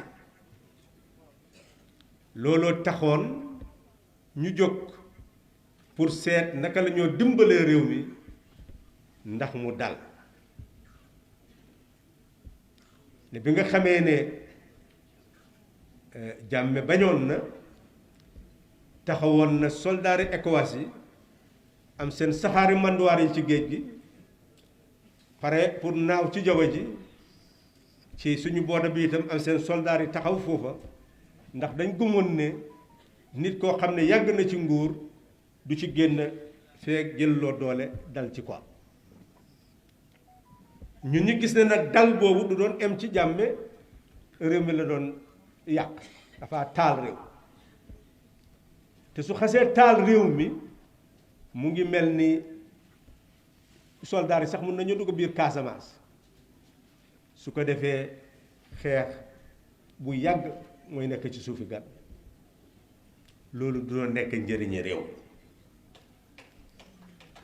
ne moo tax ñu nangu pour jiital xel di waxtaan ak ñi nga xam ne ñoo yore doole soldaar pour ñu xam ne xëccoo ci wàllu xeex du njëriñi réew mu tas la daanaka ci ñaar fukki fan ci janvier mu ngi mel ni mbir mi dangoon na lool te mënoon naa ñaaw wante nag ki nga xam ne moom la fi président Barrow bàyyi woon jox ko doole pour muy waxtaan ak soldaar yi di seet bunt yi waxtaan nañu ak soldaar yi ba nga xam ne won nañu lu leer ne ki nga xam ne moo toog ca State House ba dina dem looloo taxoon dal xalaam bi nga xamee nag ne dem na gis ngeen ne jëlul nguur gi jël ko teg ko ci loxo ki nga xam ne Barrow ndax moom nekku fi woon bon nag nguur war ngeen a xam lan la mooy yéen ndax nekkul lu nekkoon ci loxo muy ko teg ci loxo keneen déedéet dañu ne yéen a woote ne ki ngeen faa taaj mu dal di génn moo tax dafa dem rek kale itam xam ne moo gagné élection mu ñëw toog bon nag doole gi seen bos la ka fa toogoon mënu koo yóbbuwaale mënu caa toog ba waxtoom jeexe bon nag li ngeen moom war ngeen koo xam ñu ne ba mu demee itam waxtaan nañu soldaar yi ñu toog seet naka la ñoo fexe ba doomi Gambie dellusiwaat ñi nga xam ne génnoon nañu réew mi seet itam place nguur gi naka la ñoo fexee ba nga xam ne benn xëyit duñ ko xotti alali réew mi dara du ci tas ba toogoon nañ kenn gisul koo xam ne kii rey nañu ko gisuñu koo xam ne kii xotti na kayit gisuloo koo xam ne kii dem na ci banque bi tas banque bi jël alal lu dul ne ñi di yore mbiri kaaraange gi d'accord nañu ak ki nga xam ne moo fi toogoon ci turi Barrow pour dem seet moom ci boppam su delsee fan laa war a toogi mu mel ni loolu wane na yoon wi ñu jaar pour Gambie am jàmm waaye bi nga xamee ne loolu xew na ñëw nañ ci wàllu joxe place ñun ñu ne doxalin moo yóbbu réew kanam moo ko delloo kanam ne coalition li doy nar a doxal doo ko mun a forcer coalition mu doxal ko ndax nguuri jàppandal te ay nawle ñoo ko bokk ku nekk ak sa xalaati bopp ñu ne nguuri jàppandal li mu mun mooy baate réew mun na koo beesalaat loi réew mun na koo beesalaat bunti liggéey nguur gi mun na koo beesalaat soldaar yi ni ñu doxalee mun na koo beesalaat mun naa beesalaat wanne munuta ëlbati jalgati isiwaat lu bees dafa jéem rek di beesalaat li fa ne wanne du ko buddi so moo tax gannaaw doy dafa bëgg a beesalaat ci buddi dafa utee beesalaat ci la fa ne moo tax ñu wax ne doxalin bu bees mooy taxawaay bi doxalin bu bees boobu nag li ñu ci wax mooy yow yaa ngi ci naako yi di liggéey te doo ca mën a jëlee daal keneen ñëw jóge mbitim réew dal di jël naako boobu ci sa loxo dem liis ko dugal ci alal ju dul jeex du xaaj jël la ngay koo liggéeyal mu jur alal ju dul jeex du xaaj muy koo jëriñu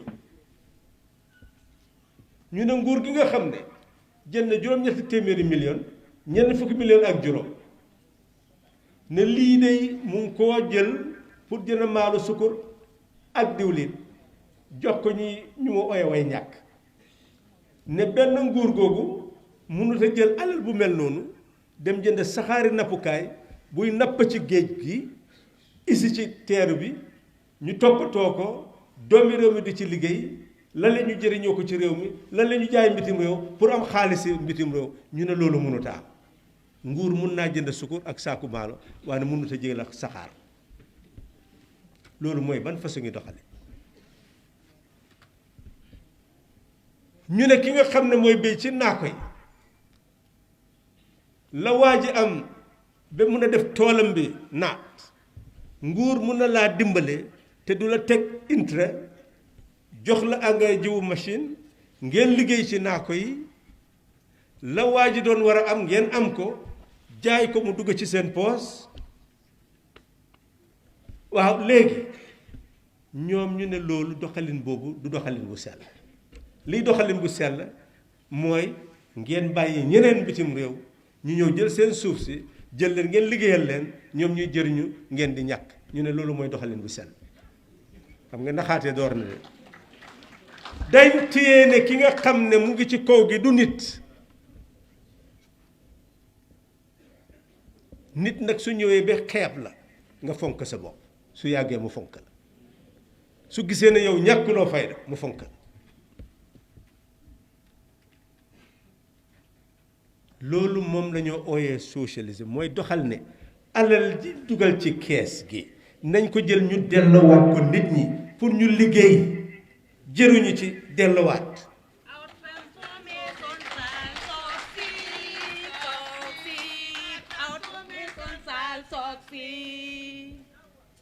Our transformation shall succeed, succeed. Our transformation shall succeed.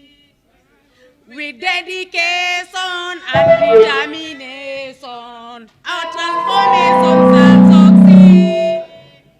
With dedication and determination, our transformation shall succeed.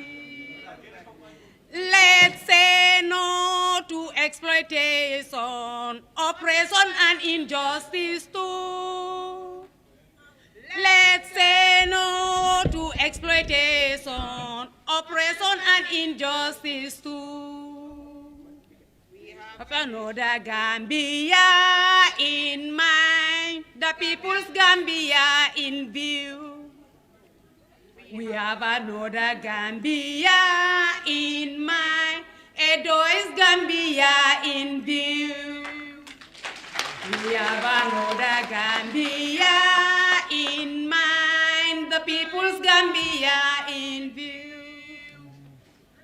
Let's say no to exploitation, oppression and injustice too. Let's say no to exploitation, oppression and injustice too.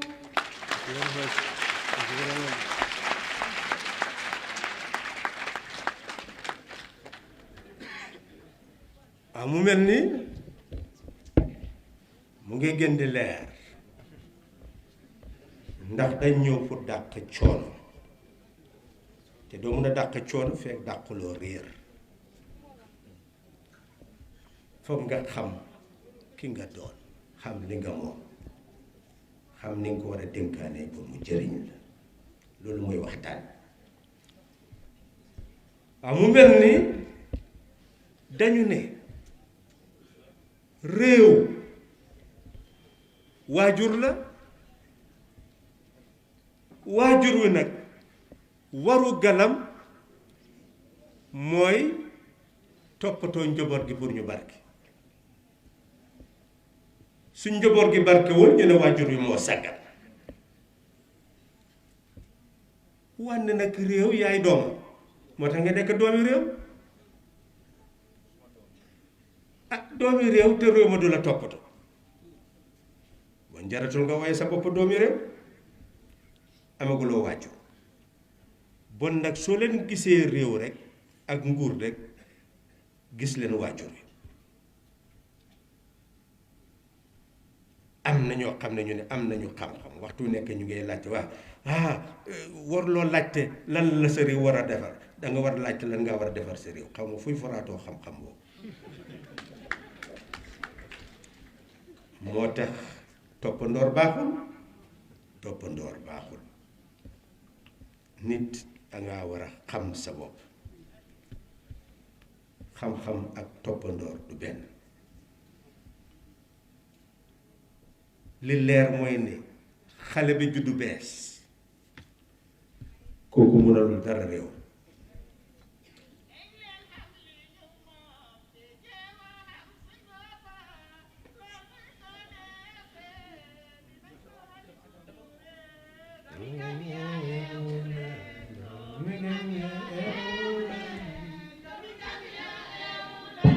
and the listen.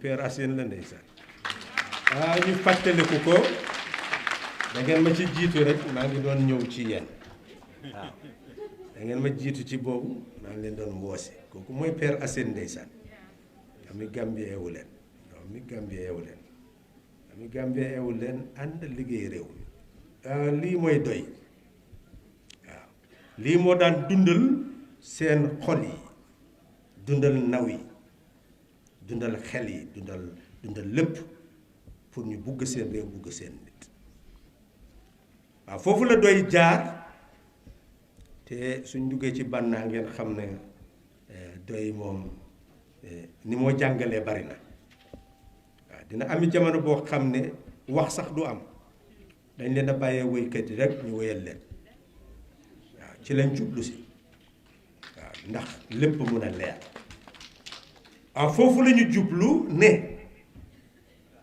dañ bugg nit ñi di tollaale réew ak waajur tollaale réew ak waajur ne waajur wi dafa war a toppatoo doomam doomi réew itam réew daf ko war a toppatoo ñu ne moo tax balaa xale bi di juddu réew dafa am warugal ca xale boobu mooy sàmm ki koy jur ka ko ëmb dañ war a sàmm ko bi nga xam ne 3 weer balaa moo imbi dafa war a noppale ko ñuy ko toppatoo ci wàllu wér-gu-yaram ak ci wàllu dundam ne su imbee itam 7 weer dafa war a noppale ko ñuy ko sàmm ci wàllu wér-gu-yaram ndax mu dundal xale boobu ndax ci suuxam la xale bi di dundee ki nga xam ne dafa am luy dundee ci moom kooku itam danga ko war a dundal loolu la doy di woote ne xale ba su demee bi am benn at boobu waajur bu góor bi itam war naa am lu mu war a def ca xale boobu ndax fa nga koo yóbbu ñu ko faa toppatoo waajur bu góor bi waru garam jot su amee 2 at war nañ koo yóbbu fu ñu koy jàngale ak toppatoo fekk waajur yaa ngay dem ci sa ngay nekk béykat ngay nekk liggéeykat ci office yi fa ngaa liggéeyee war nañ fa am bunt boo xam ne di nga fa mën a tëral xale bi am ku koy toppatoo ci jamono bi nga xam ne yaa ngay def sa liggéey ndax sa garden ba laa nekk ndax ca tool ba laa nekk ndax ca liggéeykaay ba laa nekk loolu la ñuy woote mooy ne réew dafa war a toppatoo doomam wane nañ ci school yi ne su xale bi dem school ndekkeem ak añam réew mi ko war a yor ndax mu nekk doomam mun na bugg réewam fonk réewam bokk ca réew ne war naa am nag fukki at ak 2 jànga gannaaw bu mu jógee fukki at ak 2 jànga mooy grade 12 dafa war a jàng ñuy ko toppatoo ci jamono jooju su fekkee ne jeexal na jàng moomu jox benn at boo xam ne bii fu mu bugg a liggéey dinañ ko fa yóbbu pour mu jàngale liggéey ba te nguur di ko dundal ba pare di ko jox alawaas su fekkee ne jeexalul jàng moomu moom ci boppam dina tànnal boppam beneen at ñu ne loolu la réew war a defal doomam gunge ko ba moom munal bopp ñu ne lii ay doxalin la waaw ñu ne doxalin bi nga xam ne yow ñu ngi la caa jàppale ca fa ngaa liggéey ci tool yi ak fa nga xam ne foofu ngaa liggéey ci nguur gi bi nga xam ne mooy wàññi sa coono loolu mooy doxalin doy mu baax nag ñu yokk waxtaan wi suñu jógee ci gannaaw boo leen añee soo leen tàyyiwul dina am ma gunge leen tuuti ci wàllu doxalin nga xam ne soo leen fi jógee di ngeen am as tuut ci loo leen xam ci wàllu doxalin doy su ko defee nag ñu jógee fi yaatal ko def ko ci cassette yi def ko ci forum yi ngeen pare pour bokk ci forum yi su ko defee ñu cee yokkante xel du forum yi saaga ya xaste yi kooku moom doo ci jëlee dara saaga xaste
waaw mu mel nii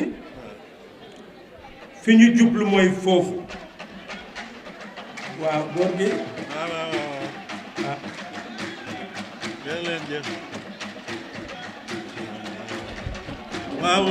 waaw jërëjëf ngeen may ñu tuuti rek léegi tey waaw jërëjëf waxtu bi àndut ak ñun baalal leen ñu rek tuuti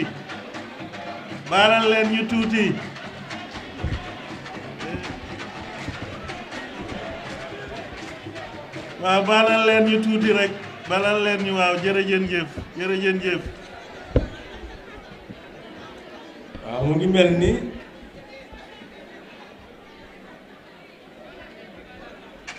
ngeen bàyyi xel fi ñu jublu mooy ne am na ñu yore réew mi am na doxal yi ci nekk te dañ leen bëgg a leeralal lan mooy taxawaay doy ci doxalin yooyu toogoo ngeen dégg fi coow lu ëpp dayo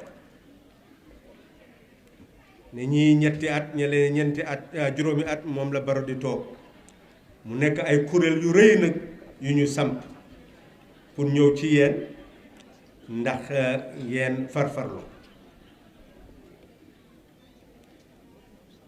te fekk ci jamono jooju ñun waxoon nañ li nga xam ne moom la coalition bi ëmboon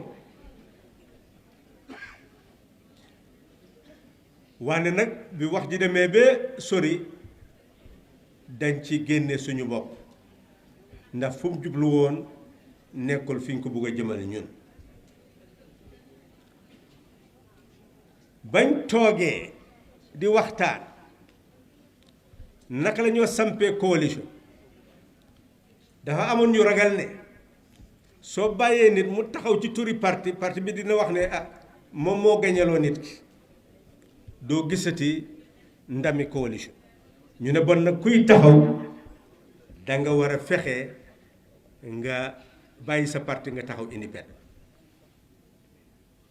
looloo taxoon président Barrow taxaw indépendant ñu ne itam nag su fekkee ne nit ki yàgg na di toog ci nguur ba miin ko mun naa bañ a bàyyi ñu ne bon nag nañu gàttal toogaay bi mu nekk 7 at lii moo waraloon loola 7 at nag ci coobare nit la ci baati réew bi Gambia ndax baati réew dafa wane doole bi nga am fekk yaa ngi wéeru ci doole boobu yàquloo loi mu mel ni ci doole baati réew yi Gambia soo tànnee nit mun naa toog 7 at Nigeria 4 at la Amérique 4 at la waaye de Gambia 7 at la loolu la baati réew mi wax wante nag ci sa coobare bopp mun ngaa wax ne 2 at lay toog 1 at lay toog nga resign sa coobare bopp la li nga xam ne nag da nga am àqam ak li nga xam ne sa coobare la ñaar yooyu du benn ci coobare ñi nga xam ne ñoo bokkoon ci coalition bi la ne kuñ ci mun a tànn rek yow pare nga pour toog 7 at wante nag soo la neexoon itam soo demee ba toog mun ngaa génn ca wax ya loolu des na ci yow nag waaw mu mel ni foofu la ñu toll woon ne d'accordoon nañ ci 7 at waaye bi ñu demee ba ci kanam ñeneen ñi di ñaax ne war naa passé 7 at war naa passé 7 at yi toog 7 at ñu dem ba nga xam ne am nañ jotaay boo xam ne dañ ñu ca woo ne yéen ñi nga xam ne yéen a bokkoon ci coalition bi léegi na ngeen fexe nag ngeen ñëw ñu waxtaan ndax ñu seet ndax 7 at yi wala 7 at yi moom la ñuy d'accord ñun ñu ne leen gannaaw bu ñu d'accordé ci 7 at te amoon na dalil bu tax ñu d'accord ci ku bugg a demaat ci leneen itam def ko sa bopp waaye ñun bokkuñu ci waxtaan wi ñoom demoon nañ ba waxtaan affaire 7 at waaye ñu toogaat gis parti bu bees juddu waaw ñu ne waaw ñoom ñi foogoon ne soo ko mayee 7 at ci 7 at ya dina dem ñu ngi gisaat leneen di judduwaat ñu xalaat ne nag su fekkoon ne doy dafa bokkoon ca loola naka la ñu nit ñi war a gisee moo tax lu doy defati rek daf koo segg jëkk balaa mu koo def te loolu mooy njiit léegi ñëw nañu ci wàllu baati réew mi baati réew soo ko buggee wëcc mu ngee dooree ci éene la nga éene pour wëcci danga ko def ci këyit mu nekk këyiti éene soo ñëw nga isi ko ci néegi député yi segg ko d'accord ci mun nañ ko bàyyi mu dem nag nekk loi su fekkee nag ne ay bunt la yoo xam ne mayuñ député yi pour ñu wecc ko boobu fokk rek député yi yóbbu ko ci IEC ki yore mbiri élection yi ñu def ko référendum waaw mu mel ni ñaari bunt yooyu nga mën a weccee baati réew benn député yi wecci ko wala mu dem référendum léegi ñoom dañ waxoon ne dañ bëgg a wecci baati réew mi ñu isi kayiti éene ga ca néegi député yi pour mun a taxawal kuréel boo xam ne dina segg baati réew mi juddu 1997 la ca manqué ñu xam ko la ca nit ñi bëgg a dugal ñu xam ko su ko defee dinañ defaraat beneen baati réew boo xam ne bi kéene la dal di ko isi pour député yi dal di ko déggal ca jamono jooju ñun ñu ne leen war ngeen a bàyyi seen xel ne coup d'état xewul fii de ndax ci coup d'état mun ngaa dàq baati réew wala su coup d'état xewul baati réew bi nga xam ne moo la fal boobu doo ko mun a yàqaati xanaa nga wécci ko te soo ko wécci nag daf la war nañ ko war a wéccee mu mel ni baati réew mi nga xam ne moo dund fi mu nekkee te moo tax président Barrow ci boppam ñëw nekk président te foofu la ñu wéeru woon di war ne Jammeh su passé bés nangam dafaa nekk rebelle yooyu yëpp ñu ngi ko wéeroon ci loi mu mel ni loolu mooy baati réew mu mel ni bon baati réew moomu bunte ñaar téeméer ñaar fukk ak juróom-benn yi li mu wax mooy ne mun ngaa wécci baati réew mi su fekkee ne bunte yoo xam ne la nekkul bunte yi nga xam ne yooyu moom la amal solo bunte yooyu député yi mun nañ koo wecc waaye pour wecci ko lay kayiti énéega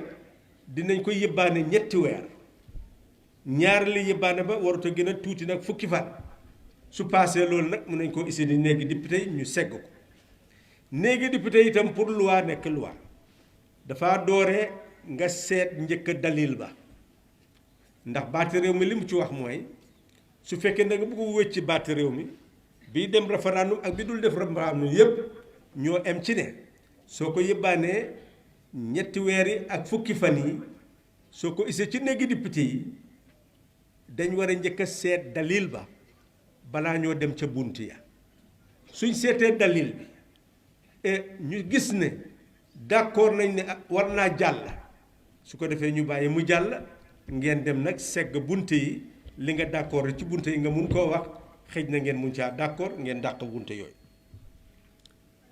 léegi li nga xam ne moo xew ci néegi député yi mooy ñun waxoon nañ leen ne gannaaw lii la balaa ngeen a ñëw di isiwaat lu bees taa ngeen seet bunt yi nga xam ne député mun na koo soppi ngeen isi yooyu yépp mu nekk benn jotaay ñu segg ko su ci député yi d'accord ñu jàllale ko président bi signé ko loolu nekk loi waratu passé juróom-benni weer li nga xam ne nag dafa war a def référendum dañ wan ne gannaaw boo leen ci waxtaanee da ngeen ko jox AIC ci diiri juróom-benni weer war nañoo am référendum bon nag mun ngeen a isi yooyu su ko defee ñu segg ko bàyyi loolu mu dem mu mel ni bon diiri benn at war nga mën a am baati réew mu bees ñu ne déedéet dañ bugg a mbir mi daal mu nekk lu bees mu nekk ndam ñun ñu ngi leen a bugg a yàqal seen ndam yow aywa gannaaw ndimbal la rek waxtu wuñ gisee ne bugg ngeen dara daal te mu nekk lu baax ci réew mi